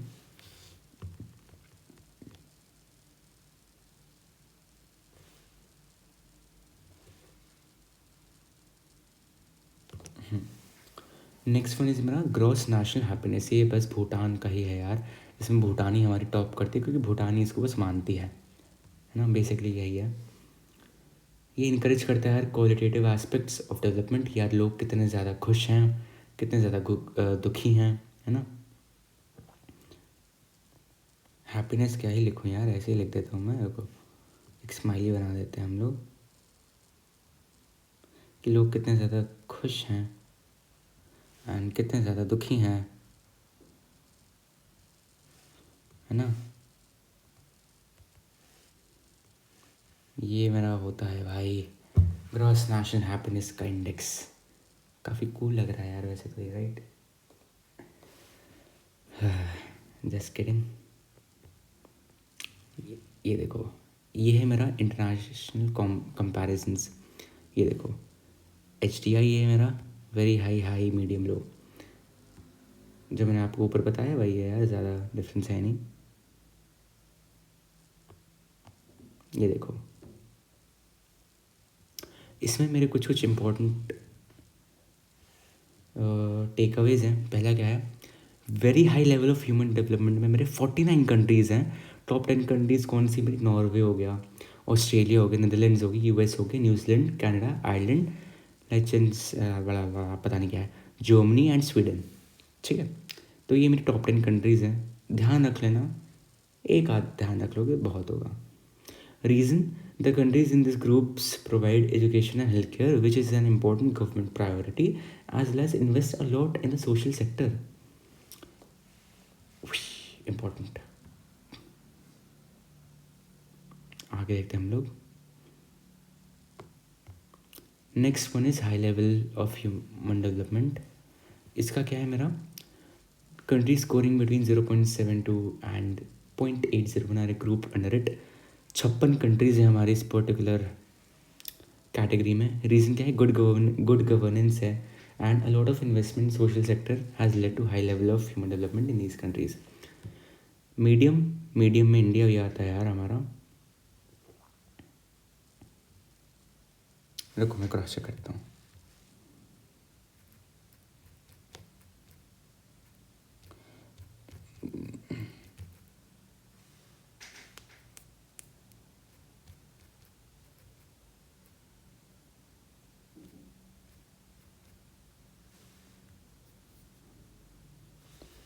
जी हाँ, India medium level of human development में आती है। इसका रीज़न क्या है? Many of these countries were farmer colonies है ना, कॉलोनियलिज्म हिस्ट्री में पढ़ रहे हो यार आप लोग, and are facing political instability as well as high social diversity. Next इसी के साथ आ जाता है हमारा low level of human development. पढ़ लेना आप लोग, ईजी है ना, कुछ ज़्यादा है नहीं इसमें। ओके, तो इसी के साथ हमारा एक और चैप्टर समाप्त होता है। अब हम लोग आ चुके हैं अपने 4th चैप्टर पे। शुरू करेंगे 5 मिनट की देरी से यार, थोड़ा सा है ना, सस्ता लूँ मैं भी। आप लोग स्किप कर देना इस पार्ट को प्लीज़।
तो चलो भाई, वेलकम बैक। तो अब शुरू करते हैं हम अपना 4th चैप्टर, ठीक है। 4th चैप्टर क्या है हमारा? 4th चैप्टर है हमारा प्राइमरी एक्टिविटीज़। प्राइमरी एक्टिविटीज़ क्या होती हैं यार, बताओ कमेंट सेक्शन में बताना यार। आपको पता था या फिर नहीं पता था? ऑफ कोर्स पता ही होगा कि प्राइमरी एक्टिविटीज़ में होती तो होती क्या है। तो देखो, इंट्रोडक्शन है इसका। ह्यूमन एक्टिविटीज़ जो है जनरेट करती हैं इनकम और नोन एज इकोनॉमिक एक्टिविटीज़, है ना। ये आप हर एक लाइन में अगर आप लोग लिख के आओगे ना अपने बोर्ड के पेपर में यार, बहुत ही ज़्यादा अच्छा एक इंप्रेशन पड़ता है उस पर, एग्जामिनर पे, ट्रस्ट मी, ठीक है। And which are broadly grouped into primary, secondary and tertiary and quaternary activities.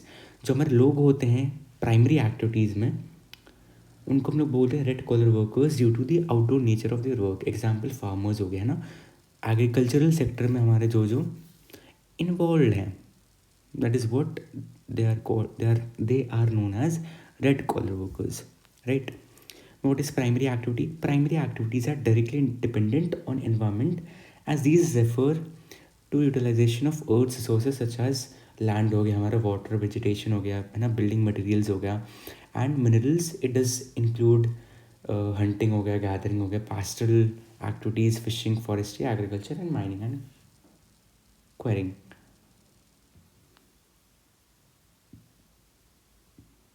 ठीक है। Next one is what? Next one is मेरा hunting and gathering. Hunting and gathering का क्या है मेरा? हंटिंग एंड गैदरिंग मेरे सबसे ज़्यादा पुराने प्रिमिटिव एक्टिविटीज़ हैं ह्यूमन बींग्स के, ठीक है। प्रिमिटिव का यानी कि यार, मतलब प्रिमिटिव का क्या मतलब होता है? प्रिमिटिव का मतलब होता है सबसे पुराना। जब यार ह्यूमन बींग्स के पास कुछ टेक्नोलॉजी नहीं थी, कुछ नॉलेज नहीं थी, उसको हम लोग कहते हैं primitive activities of man, right. Early man lived in forest and sustain life by hunting animals and gathering various products from the forest और एडिबल प्लांट्स। जो हमारे पुराने ह्यूमन बींग्स होते थे वह प्रैक्टिस करते थे ये सारी activities with the help of primitive tools जो हमारे बने जाते थे पत्थरों के द्वारा, twigs, arrows, so the number of animals killed was limited, right, क्योंकि यार ऑफ कोर्स इतना वही नहीं है उन पे, क्या टेक्नोलॉजी यार, टूल्स नहीं है, कुछ नहीं है उन पे, राइट। आगे बढ़ते हैं। Next one is but now modern equipments led to the widespread of poaching of animals due to which hunting is declared illegal. Important, gathering हमारी प्रैक्टिस करी जाती है in high latitude zones of north Canada, northern Eurasia and southern Chile, low latitude zones of Amazon basin, tropical Africa and areas of south east Asia, right. ये जो activity है हमारी पूरी, ये रिक्वायर करती है स्मॉल कैपिटल इन्वेस्टमेंट और तो और लो लेवल ऑफ टेक्नोलॉजी, ठीक है। आगे बढ़ते हम लोग, ये सेव हो जाए पहले, हो गई। Next one is pastoralism. Pastoralism क्या होती है मेरी? This means domestication and rearing of animals in on pastures। ये हमारी कैरिड आउट होती है either at subsistence level known as nomadic herding और at commercial level known as commercial livestock rearing, right. ये था हमारा pastoralism. Next one is nomadic herding। nomadic herding को अपन लोग क्या बोलते हैं? पास्टरल नोमैडिज्म भी बोलते हैं। एक प्रिमिटिव एक्टिविटी है मेरी, जहाँ पे जो हर्डर्स होते हैं वो बंजारे होते हैं, है ना, एक जगह से दूसरी जगह तक जाते रहते हैं in search of food and water. They rely on animals for food, clothing, shelter, tools and transport. यार एनिमल्स पे वो बिल्कुल डिपेंडेंट होते हैं नोमैडिक हर्डर्स, राइट। ये देखो फिर से सेव होने लगा यार ये, चलो हो गया। Depending on geographical factors, different animals are reared in different regions like cattle in tropical Africa, sheep, goat and camel in Sahara, Asiatic deserts, yak, llamas in Tibet and Andes, reindeers in Arctic, है ना, ये सब है, पढ़ लेना।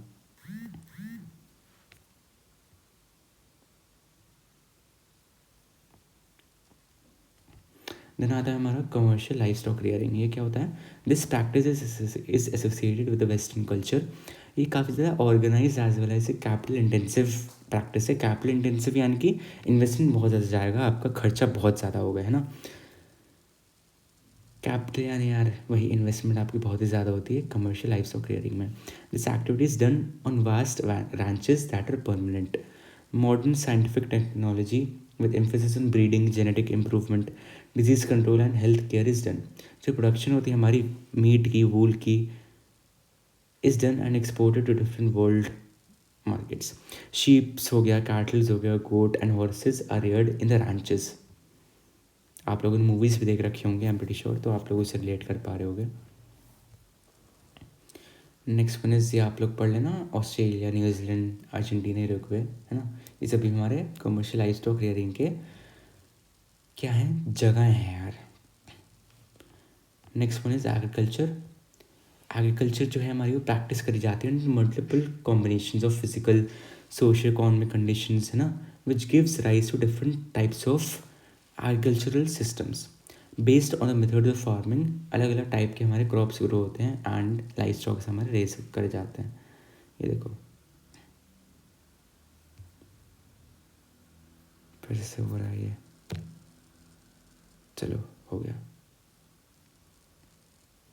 Farming में क्या क्या आता है हमारा? फार्मिंग में आता है हमारा सब्सिस्टेंस फार्मिंग आ गया, हमारा कमर्शियल फार्मिंग आ गया, है ना। सब्सिस्टेंस में क्या आता है हमारा? सब्सिस्टेंस में आता है हमारा इंटेंसिव फार्मिंग, प्रिमिटिव फार्मिंग, है ना। देन हमारा प्रिमिटिव भी हमारा बढ़ जाता है किसमें? शिफ्टिंग कल्टिवेशन में एंड नोमैडिक हर्डिंग में, राइट। फिर कमर्शियल फार्मिंग में मेरा क्या आता है? कमर्शियल फार्मिंग में मेरा आता है commercial grain farming, mixed farming and plantation agriculture. चलो अब ये फिर से सेव होने लगा यार, पता नहीं क्या है, चलो हो गया। ये है मेरा सब्सिस्टेंस एग्रीकल्चर। इस टाइप के एग्रीकल्चर में जो मेरे फार्मर्स होते हैं वो कंज्यूम करते हैं पूरा जो वो प्रोड्यूस कर जाते हैं ना, यानी कि यार जितना बोया उतना खा भी लिया। सब्सिस्टेंस, खुद को सस्टेन करने के लिए बस वो प्रोड्यूस कर रहे हैं, right. It can be divided into primitive subsistence agriculture and intensive subsistence agriculture. थोड़ा टंग ट्विस्टर सा नहीं हो जाता यार ये? मेरे लिए तो हो जाता है। सो देन आता है हमारा प्रिमिटिव सब्सिस्टेंस एग्रीकल्चर। ये मेरा काफ़ी ज़्यादा वाइडली प्रैक्टिस करा जाता है ट्रॉपिकल एरियाज़ में of Africa, south central America and south east Asia. अलग अलग नाम इसको दे रखे हैं in places like milpa. Milpa कहाँ पे बोलते हैं इसको अपन लोग? सेंट्रल अमेरिकन मेक्सिको में। झूमिंग कहाँ पे बोलते हैं? झूमिंग बोलते हैं इसको अपन लोग north eastern states of India में। लद्दाख बोलते हैं इंडोनेशिया एंड मलेशिया में। It is also called as slash and burn agriculture और शिफ्टिंग एग्रीकल्चर। इंपॉर्टेंट स्लाइड है यार ये, आपको इसके एमसीक्यूज में आपके एक आध फंसी जा सकते हैं, कोई बड़ी बात नहीं है, राइट।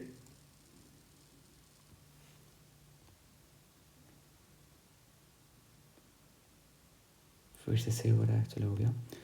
कल्टिवेशन जो होता है मेरा इस पे is done through primitive tools by clearing a patch of land. 3 से 5 साल के बाद जब सॉइल हमारी लूज कर जाती है उसकी फर्टिलिटी, उसके बाद जाके हमारा जो न्यू लैंड है उसको क्लियर कर दिया जाता है फॉर कल्टिवेशन।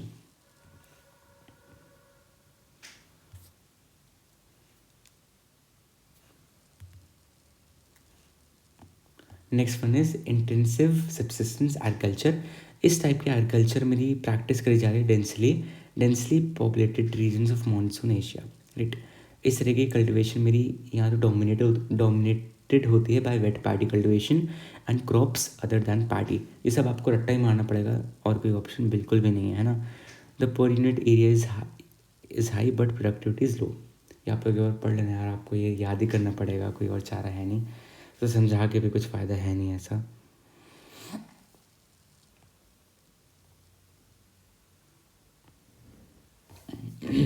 देन आपका प्लांटेशन एग्रीकल्चर आ जाता है।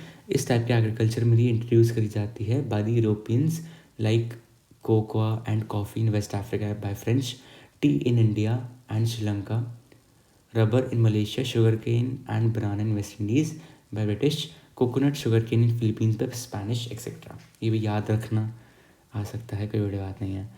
यहाँ पे जो एग्रीकल्चर होता है मेरा वो करा जाता है ऑन लार्ज स्टेट्स या फिर प्लांटेशंस के लो जो रिक्वायर करते हैं मेरे huge capital investments and scientific methods for cultivation.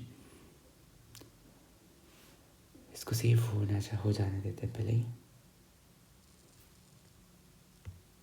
Next one is extensive commercial grain cultivation.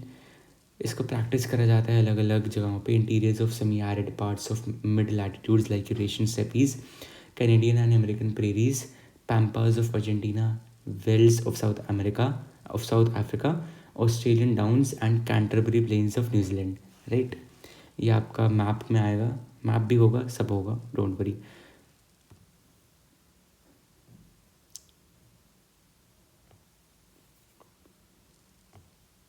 ठीक है, फिर यही फिर मिक्स फार्मिंग आ गया, डेयरी फार्मिंग आ गया, मेडिटेरेनियन एग्रीकल्चर आ जाता है मेरा।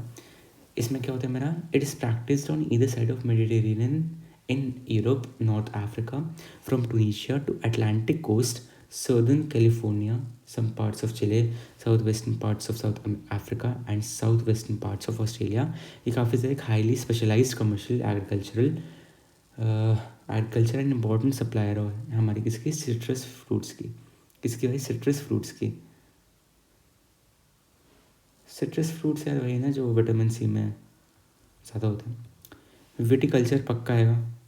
This refers to cultivation of grapes in Mediterranean regions. Inferior grapes are made into raisins and currants, while superior grapes are processed into wines. Figs and olives are also cultivated, right? Important है, आ सकता है, कोई बड़ी बात नहीं है।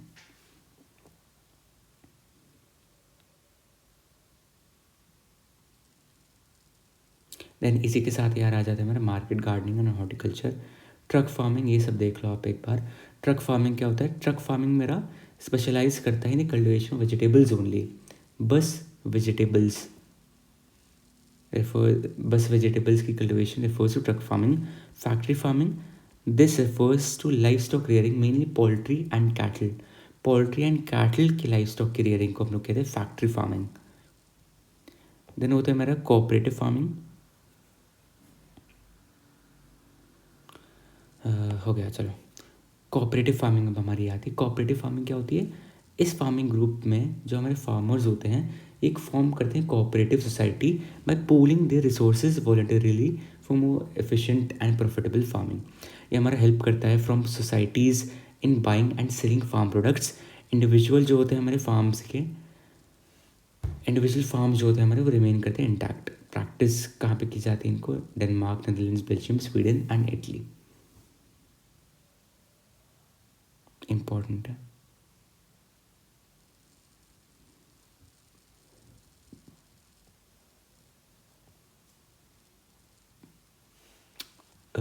Next one is collected farming. Collected farming क्या है मेरा? It is based on social ownership. Social ownership के बेसिस पे कौन है मेरा? Collected farming, right? Of the means of production and collective labor. Here, farmers pool their resources, though they are allowed to keep a small part with themselves. यहाँ पे जो production है मेरी is sold to set at prefixed prices. Members paid according to according to the nature of work done. ये हमारी practice करी जाती थी kolkhoz in erstwhile in Soviet Union. आ जाता है तो ध्यान रखना।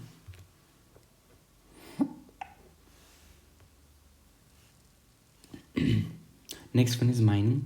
माइनिंग मेरा रेफर करता है to the extraction of mineral resources from the earth. Its development began with industrial revolution. ठीक है।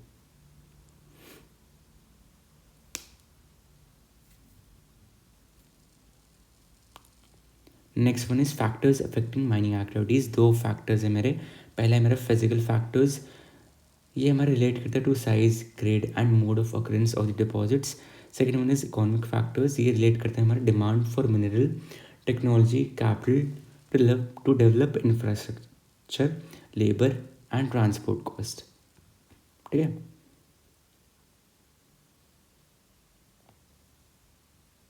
फिर से हो रहा है ये, चलो हो गया। अगला है मेरा यार मेथड्स कौन कौन से मेरे माइनिंग के। मेरे माइनिंग करने के अलग अलग मेथड्स होते हैं। दो टाइप्स हैं, surface and underground mining. Surface mining आपके यहाँ सर्विस से ही हो जाती है, काफ़ी ज़्यादा सेफ रहती है। अंडरग्राउंड माइनिंग में आपको शाफ्ट के थ्रू नीचे जाना पड़ता है ना, एंड फिर आपको एक्सट्रैक्ट करना पड़ता है, विच इज़ क्वाइट यार क्या बोलते हैं, डेंजरस है ना for the human beings.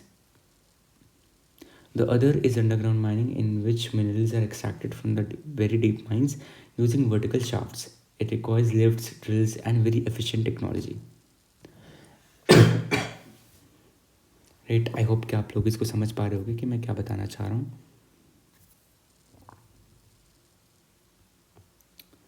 Okay, सो इसी के साथ ही हमारा 5th चैप्टर अब शुरू होने वाला है।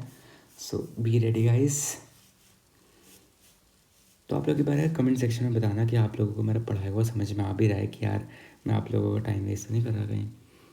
चलो next one is chapter number 5, that is secondary activities. What is secondary activity? Secondary activity हमारा है तो है क्या? सेकेंडरी एक्टिविटीज़ मेरा वैल्यू ऐड करती है to natural resources by transforming raw materials. Raw material को ये लोग मैन्युफैक्चर्ड गुड्स में या फिर वैल्यूएबल प्रोडक्ट्स में रीडिफाइन कर देते हैं, right? Therefore secondary activities are concern with manufacturing. Manufacturing से कंसर्न है हमारी कौन सी secondary activities?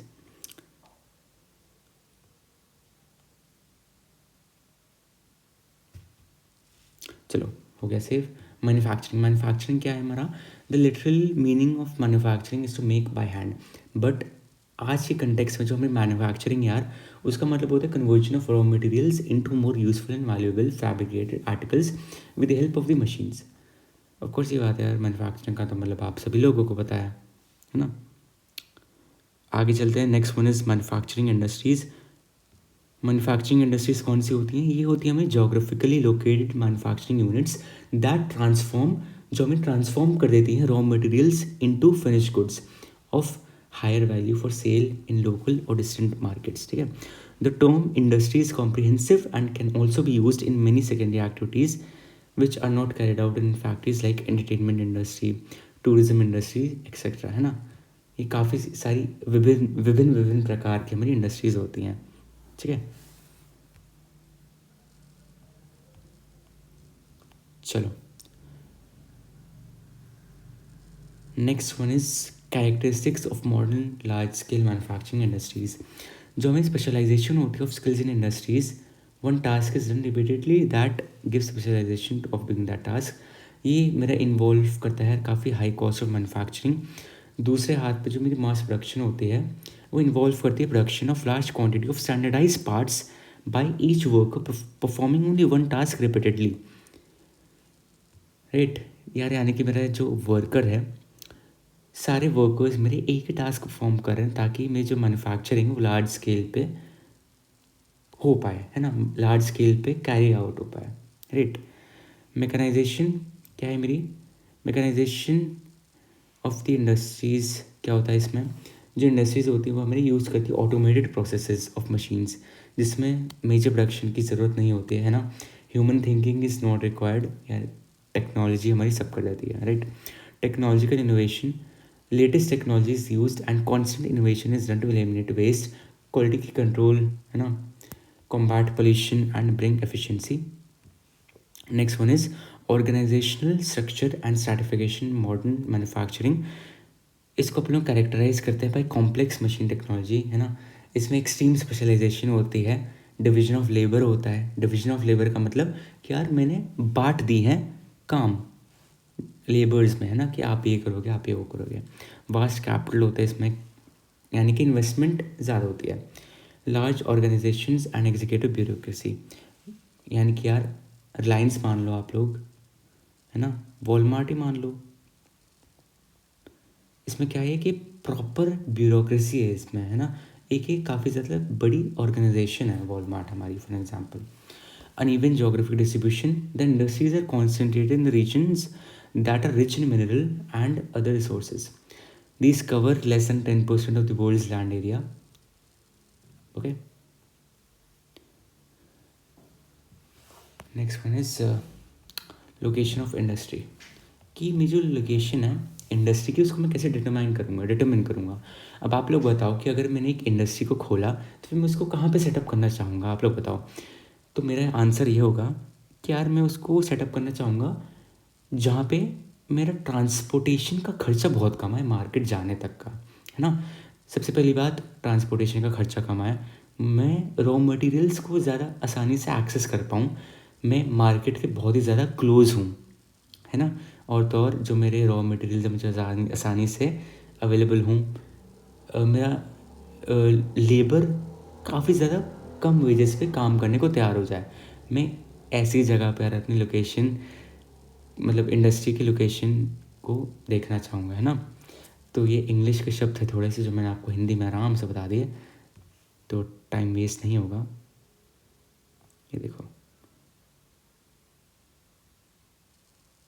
Access to market, access to raw material, है ना, labour supply, source of energy, यार बिजली अच्छी खासी आए, transportation and communication, access to agglomeration economies.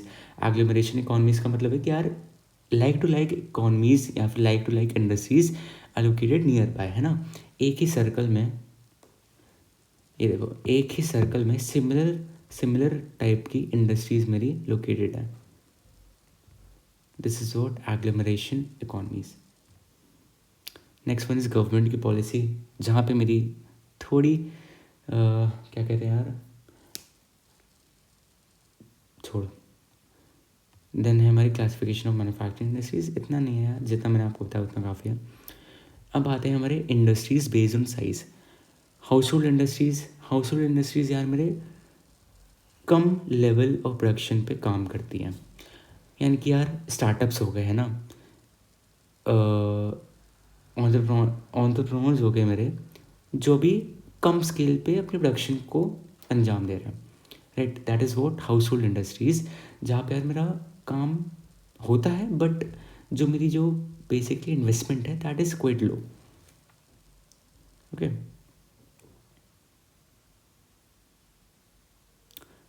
Save कर रहा है वापस से PDF मेरी। अब अगला है मेरा small scales manufacturing. Small scale manufacturing में मेरा सेमी स्किल्ड लेबर की ज़रूरत होती है ना। Operate by power driven machines, use of local raw materials and manufactured products in workshops, है ना। ये मेरी प्रोवाइड करती है एम्प्लॉयमेंट, और तो और ये रेज करती है मेरी लोकल परचेजिंग पावर भी। India, China, Indonesia, Brazil have developed labour intensive small scale manufacturing units, ठीक है। Next one is large scale industries. Large scale industries यार जहाँ पे काफ़ी ज़्यादा हाई लेवल पे मेरी मैन्युफैक्चरिंग होती है, और तो और इसमें एक पूरा एक डिवीजन ऑफ लेबर है प्रॉपर, है ना, ब्यूरोक्रेसी है, टेक्नोलॉजी काफ़ी है, राइट। एग्रो बेस्ड इंडस्ट्रीज ये मेरी इन्वॉल्व करती है processing of raw materials from the fields and farm into finish products like यार शुगर हो गया, फ्रूट जूसेस हो गया, बेवरेजेस हो गया, oils and textiles, cotton, jute, silk, blah blah blah etcetera. Food processing ये एक मेरी पार्ट ही है एग्रो बेस्ड इंडस्ट्री का। एग्रो बेस्ड से ध्यान रखना एग्रीकल्चरल इंडस्ट्रीज़ जो मेरी प्रोसेसिंग में हेल्प करती है, कैनिंग हो गया, प्रोड्यूसिंग क्रीम हो गया, fruit processing, confectionery, drawing, fermenting, है ना, एंड पिकलिंग, ये सब अलग अलग हो गया मेरा। एग्री बिजनेस क्या हो गया, ये मेरी फार्मिंग से रिलेटेड है on an industrial scale. The farms are mechanise very large and highly structured like tea plantation and tea factories near the plantations. Then आती है मेरी मिनरल बेस्ड इंडस्ट्री, ये होती है मेरी these industries that use minerals as raw materials such as ferrous like iron and steel and non-ferrous like aluminium, copper etc.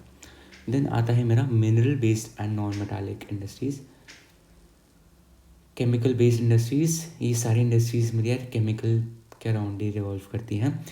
ये मेरे natural chemicals या फिर कह लो आप मिनरल्स को यूज़ करती हैं लाइक सॉल्ट्स हो गया, sulphur, potash, mineral oil in petrochemical industry and chemicals obtained from wood and coal, ठीक है। Synthetic fibre and plastic and और are other examples of chemical based industries, ठीक है। देन आता है मेरा फॉरेस्ट बेस्ड इंडस्ट्रीज, इंडस्ट्रीज जो मेरी यूज़ करती है फॉरेस्ट के प्रोडक्ट्स सच एज टिम्बर हो गया, वुड हो गया, बैम्बू हो गया, grass, lac etcetera come under forest based industries, right.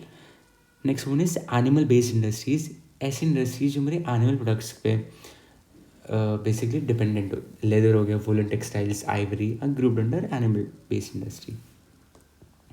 Industry based on output slash product, basic industries, these are the industries, ये मेरी वो इंडस्ट्रीज हैं जो मेरी प्रोवाइड करती हैं raw materials to be used in other industries such as iron and steel.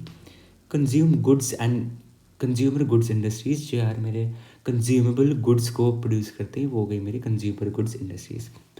Industries based ownership, public sector industries यार मेरी सरकार के अंडर में आती है। प्राइवेट सेक्टर जो प्राइवेटली ओन्ड होती है, जॉइंट सेक्टर जो प्राइवेट और पब्लिक दोनों के उससे होती है। कोऑपरेटिव सेक्टर जैसे कि यार शुगर इंडस्ट्री इन महाराष्ट्र, इसका मुझे ज़्यादा आइडिया नहीं कोऑपरेटिव सेक्टर इंडस्ट्री का, बट हाँ। फुटलूज इंडस्ट्री आप लोग यहाँ पे देख लो, फुटलूज इंडस्ट्रीज मेरी वो इंडस्ट्रीज होती हैं जो रॉ मटेरियल पर डिपेंडेंट नहीं होती है। जैसे कि अगर मुझे चिप को प्रोड्यूस करना है तो फिर यार मैं कहीं पर भी अपनी फैक्ट्री सेटअप कर लूँ, क्या मुझे फ़र्क पड़ेगा कि मैं कहाँ पे यार मुझे रॉ मटेरियल ज़्यादा मिलेगा या फिर नहीं मिलेगा, नहीं ना। That is about Footloose industries जो मेरे रॉ मटेरियल पे डिपेंडेंट नहीं होता है। तो यही था यार। एंड ये मेरा इंपॉर्टेंट है दरर कोल फील्ड जर्मनी, ये एक ऐसा एरिया है, this area was a major industrial region due to coal and iron ore deposits, but जो इंडस्ट्रीज थी मेरे यहाँ पे वो श्रिंक होना शुरू हो गई। क्यों? क्योंकि demand of coal declined, iron और एग्जॉस्टिस, जो इंडस्ट्रियल वेस्ट थी मेरी एंड पॉपुलेशन वो भी इंक्रीज़ हो गई। और अब जो न्यू रर लैंडस्केप है वो इमर्ज करा है जो फोकस करता है और अंदर products like Opel car assembly plant, है ना, new chemical plants, universities and out of town shopping centres. High technology industries आ जाएंगी हमारी फिर। क्विट ईजी यार, ये सब तो आप लोग कर ही लोगे, है ना। तो इसी के साथ यार हमारे एक और एक चैप्टर समाप्त होता है। Just a second.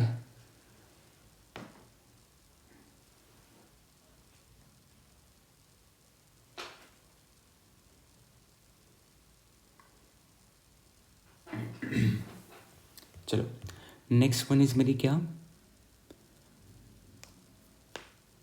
Next one is tertiary activities. Tertiary activities मेरा क्या इंक्लूड करती हैं, both production as well as exchange, right.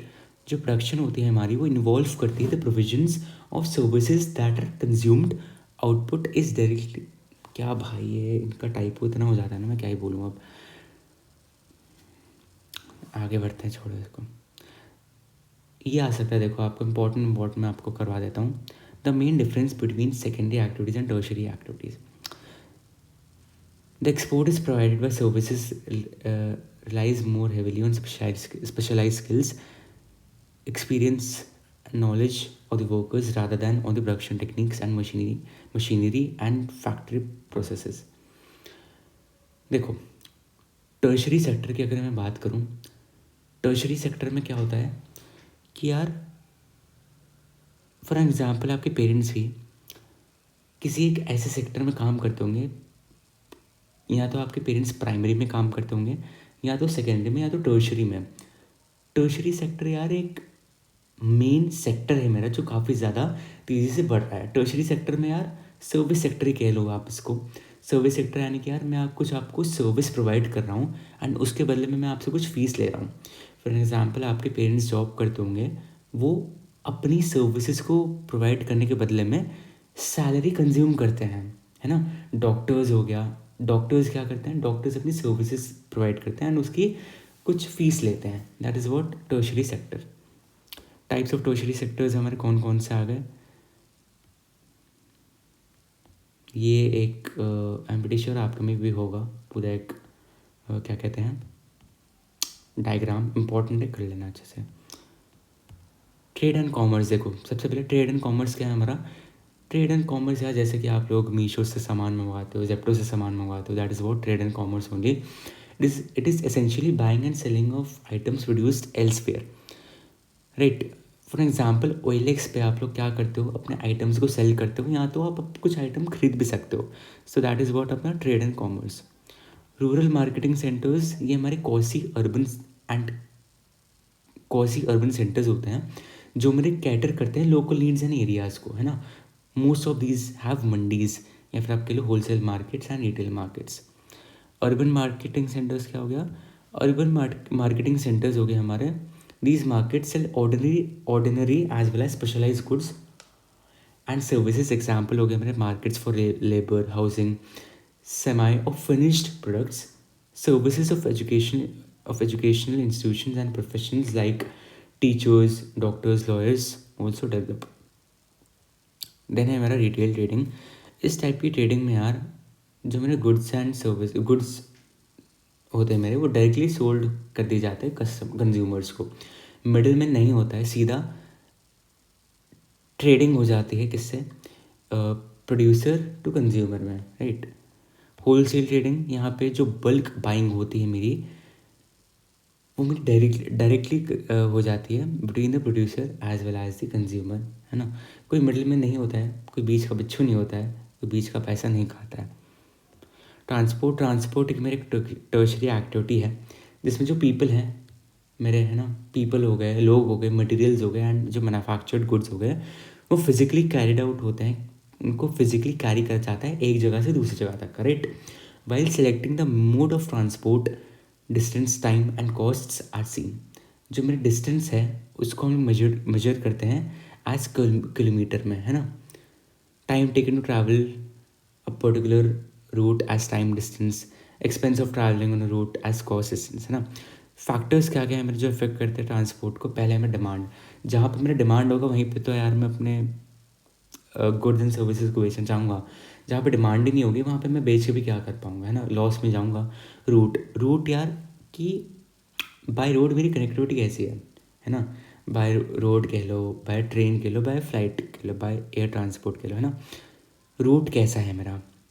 Then आता है मेरा नेटवर्क एक मेरा वेल डेवलप्ड ट्रांसपोर्ट सिस्टम है जो मेरा बनाया जाता है made up of nodes and links. एक नोड मेरा मीटिंग पॉइंट होता है टू और मोर रूट्स का, and every road that joins any two nodes is called a link.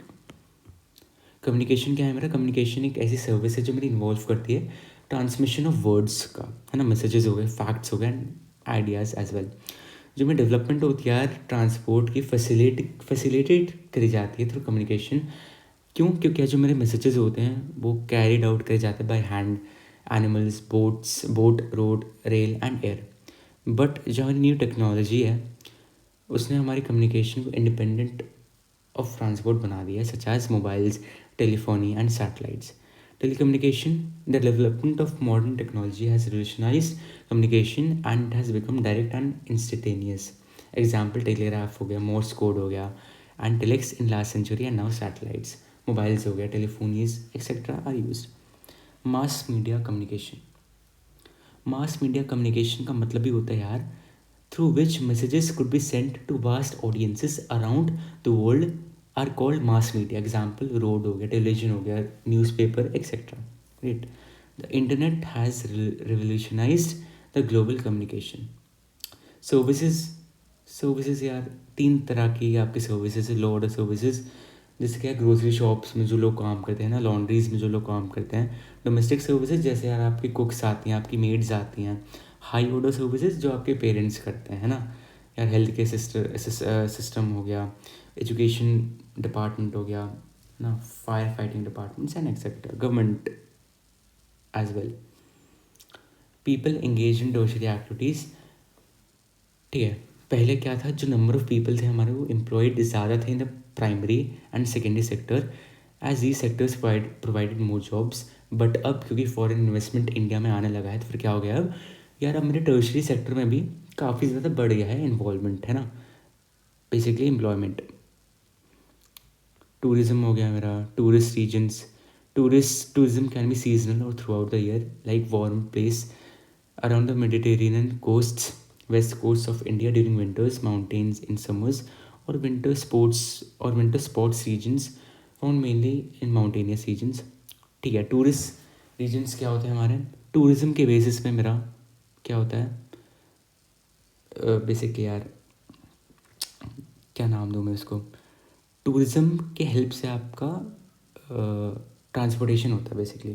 Transportation कह लो यार, यहाँ पर आप ये भी कह लो कि लोग लेजर टाइम बिताने के लिए आते हैं ना। फॉर एग्ज़ाम्पल यहाँ पे अगर बहुत ही ज़्यादा गर्मी है तो फिर मैं मनाली चला जाऊँगा, एंड अगर मनाली में बहुत ही ज़्यादा ठंड है तो फिर वो लोग दिल्ली आ जाएंगे, समथिंग लाइक दैट। ठीक है, फैक्टर्स कौन कौन से जो है मेरे इफेक्ट करते हैं टूरिज़्म को, इन्वायरमेंटल फैक्टर्स हो गए, हिस्टोरिकल फैक्टर्स हो गए, कल्चरल फैक्टर्स हो गए, रिलीजियस फैक्टर्स हो गए, एंड सोशल इकोनॉमिक फैक्टर्स भी हो गए। राइट, टूरिस्ट को अट्रैक्शन किन किन चीज़ों से होता है, जैसे मैंने आपको बताया, क्लाइमेट हो गया, ठंडी जगह, गर्म जगह, लैंडस्केप माउंटेन्स हो गया, देहरादून, मनाली, कसौल, वैष्णो देवी, सब आपके लैंडस्केप माउंटेन्स है। वैसे वैष्णो देवी आपका हिस्ट्री एंड आर्ट कल्चर में भी सब में आ जाएगा, but history and art ancient towns, है ना, आर्कियोलॉजिकल साइट्स हो गई आपकी, अग्रसेन की बोली, historically important places having castles and palaces attract tourists, cultural and economy areas having rich cultures, medical services for overseas patients in India। India में यार जो हेल्थ के सिस्टम है वो बहुत ही ज़्यादा क्या कहते हैं, चीप है as compare to other countries, other foreign countries. तो फॉरेनर्स क्या करते हैं, फॉरेनर्स इंडिया आके अपना इलाज करवा के वापस चले जाते हैं, एंड उसी से हमारा टूरिज़्म भी बढ़ता है ना। अब ये हमारे क्वाटरनरी एक्टिविटीज़, क्वाटरनरी एक्टिविटीज़ और क्विनरी एक्टिविटीज़, हम दो टाइप की एक्टिविटीज़ होती हैं हमारी। क्वाटरनरी एक्टिविटीज़ ये हमारी वो एक्टिविटीज़ होती है जो मेरी नॉलेज ओरिएंटेड होती हैं, जो इन्वॉल्व करती है मेरी कलेक्शन, प्रोडक्शन और तो डिसमिनेशन ऑफ इंफॉर्मेशन अंडर, ये सभी मेरी अंडर आती है क्वाटरनरी एक्टिविटी में, है ना। They centre around R&D, that is research and development, and may involve specialise knowledge and technical skills. So example हो गए इसके, software developers, mutual fund managers, doctors, accounting, brokerage, है ना। क्विनरी एक्टिविटीज़ कौन सी होगी मेरी, क्विनरी एक्टिविटीज़ होगी मेरी वो activities that are highly specific and specialised under it, है ना। These include high level decision makers, administrators, IPS IAS, है ना, government officials, foreign secretaries and all that, है ना। They are also known as gold collar professions. Outsourcing यार क्या होता है, आउटसोर्सिंग का मतलब होता है कि यार मैं कहीं बाहर बैठ के किसी और एजेंसी को काम दे दे रहा हूँ। फॉर एग्जाम्पल मैं बैठा हूँ US में, बट मुझे मार्केटिंग करनी है, आउटसोर्सिंग करनी है अपनी ब्रांड की, तो फिर मैं एक कंपनी खोल दूँगा, इन्वेस्ट कर दूँगा इंडिया में, क्योंकि यार काफ़ी ज़्यादा सस्ता है इंडिया मेरा, है ना, एंड वहाँ से मैं अपनी आउटसोर्सिंग करवाऊँगा। ये है मेरा एक difference BPO as well as KPO में। BPO stands for Business Process Outsourcing, which involves customer support, services, call centers, and similar other processes. KPO, it stands for Knowledge Process Outsourcing, which involves skilled workers and enables companies to create additional business opportunities. Digital divide क्या होता है हमारा, digital divide मेरा होता है यार, development emerging from the information and communication technology is quite unevenly spread across the globe। ये क्या है मेरा डिजिटल डिवाइड है मेरा। कुछ कुछ रीजन्स मेरे ऐसे भी हैं जो प्रॉस्पर करते हैं while others lagged behind. This is also known as digital divide. Okay, देखते हैं अब हमारा कितना बचा है। ठीक है यार, ऐसा करेंगे, चैप्टर नंबर 7 मैं आपको क्वेश्चन आंसर से करवाऊँगा, है ना। मेरे पास मोस्ट इंपॉर्टेंट क्वेश्चन आंसर्स हैं जो मैंने पिछले साल खुद भी करे थे एंड उसी से याद है मोर और लेस। तो ये पूरा का पूरा चैप्टर आपका ट्रांसपोर्ट एंड कम्युनिकेशन का उसी से रिलेटेड है, रट्टा मारने का है पूरा। तो इससे भला मैं आपके लिए एक सैम्पल आंसर शीट ही ले आऊँगा अपनी, है ना, जो मैंने पिछले साल का करा है, तो है मेरे पे उसका रिसोर्स पूरा, राइट। तो मैं आपको उसी से करवाऊँगा एंड आपके मैप्स भी मुझे करवाने हैं, Panama canal and all that, right. Air transport, okay, ठीक है यार। ये मैं आपका करवाना ज़रूरी समझता हूँ थोड़ा, तो ये करते हैं, चलो।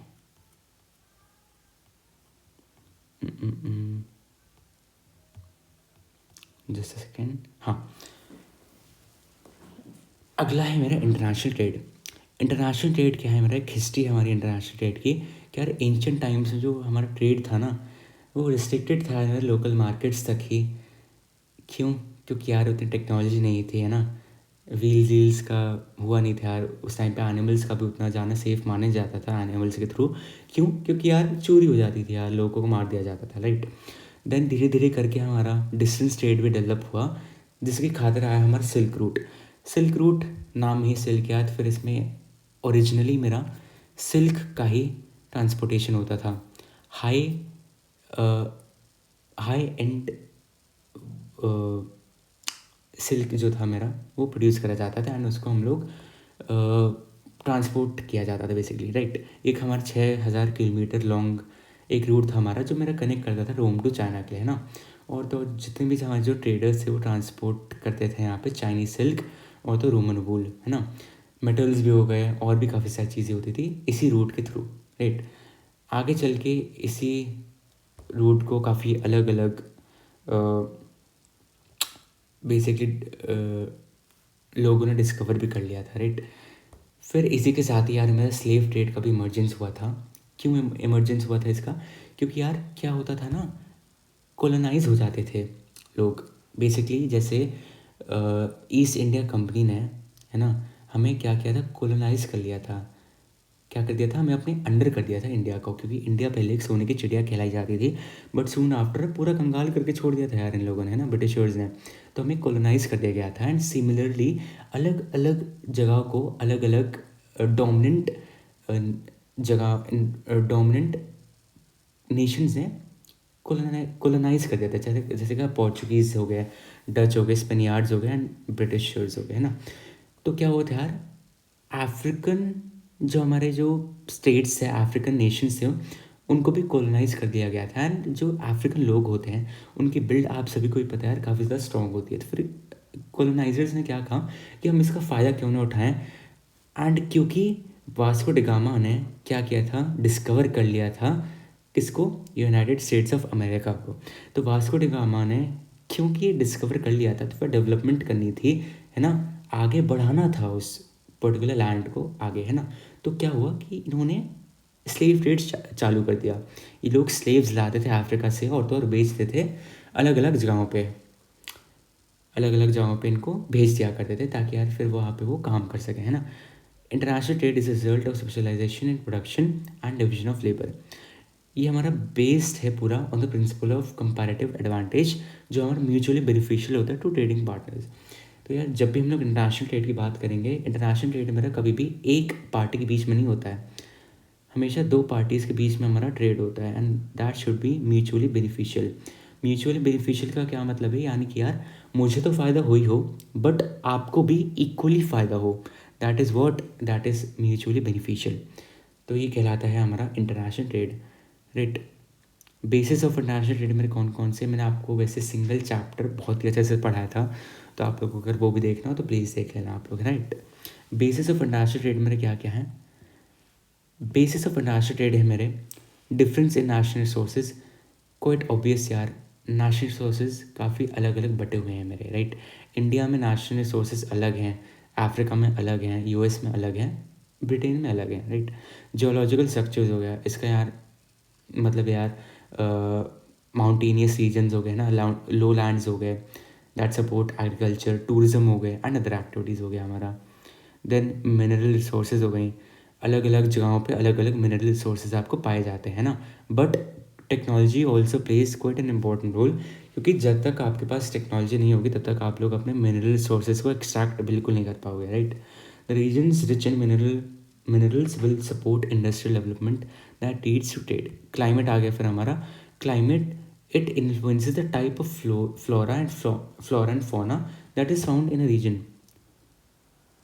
यानी कि आपके एनिमल्स एंड आपके फ्लावर्स जो आपके पाए जाएंगे एक रीजन में, ये हमारा क्लाइमेट डिटरमिन करता है, right. Size world production in cold regions, cocoa, rubber, bananas can grow in tropical regions, right. Population factors भी हो गया यार, the size distribution and diversity of population between countries affect the trade. जहाँ पे demand ज़्यादा होगी, जहाँ पे पॉपुलेशन ज़्यादा होगी यार वहीं पे तो डिमांड ज़्यादा होगी ना। जहाँ पे पॉपुलेशन ही कम होगी वहाँ पे डिमांड जब होगी नहीं तो ट्रेड क्यों होगा, जाहिर सी बात है, राइट। कल्चरल फैक्टर्स आ गए, जहाँ पे मेरे कल्चरल फैक्टर्स कोइंसाइड करते होंगे, जैसे यार एक ही जगह के सिमिलर कल्चरल फैक्टर्स हैं उन देशों की ज़्यादा बनेगी, राइट। सिमिलरली यार स्टेज ऑफ इकोनॉमिक डेवलपमेंट, एक नेशन की इकोनॉमिक डेवलपमेंट कितनी है। Then extent of foreign investment कि FDI कितनी है, foreign development investment, right. Transport हो गया मेरा, एस्पेक्ट्स ऑफ इंटरनेशनल ट्रेड मेरा ये उतना इंपॉर्टेंट नहीं है। टाइप्स ऑफ इंटरनेशनल ट्रेड भले इंपॉर्टेंट है, दो टाइप्स ऑफ इंटरनेशनल ट्रेड होते हैं मेरे। एक होता है मेरा बायलैटरल, बायलैटरल मेरा it is carried out between, देखो ट्रेड है ये मेरा, it is basically carried out between two nations A and B on an agreement. ये हमारा एक एग्रीमेंट के बेसिस पे करा जाता है and it is mutually beneficial to both the parties. And multilateral क्या होता है, मल्टीलैटरल यार अब ये B हट गया, B ने ये डिसाइड किया कि ठीक है मैं बस आप ही से ट्रेड नहीं करूँगा, मैं और भी देशों से ट्रेड करूँगा। सो दैट इज़ वॉट मेरा मल्टीलैटरल ट्रेड। आ सकता है कि what are the two types of international trade, तो आप लोग बता देना, राइट। चलो, balance of trade. Balance of trade मेरे दो टाइप्स के होते हैं यार, एक होता है मेरा फेवरेबल, एक होता है मेरा अनफेवरेबल। फेवरेबल कब होगा, जब यार मैं ज़्यादा सामान को प्रोड्यूस करूँगा, है ना, एंड मैं उसको बेचूँगा। Basically it revolves around export and import. अगर मान लो मैं इंडिया हूँ, हाइपोथेटिकल सिचुएशन है, इमेजिन करो मैं इंडिया हूँ एज अ होल नेशन, ठीक है। तो क्या होता है यार कि मैं कुछ प्रोड्यूस करता हूँ एंड मैं कुछ चीज़ें सेल भी करता हूँ, है ना। Export import quite important, quite क्या कहते हैं यार उसको, बेसिक टर्म्स है ना। आप आई होप कि आप सबको पता होगा एक्सपोर्ट एंड इम्पोर्ट का क्या मतलब है ना।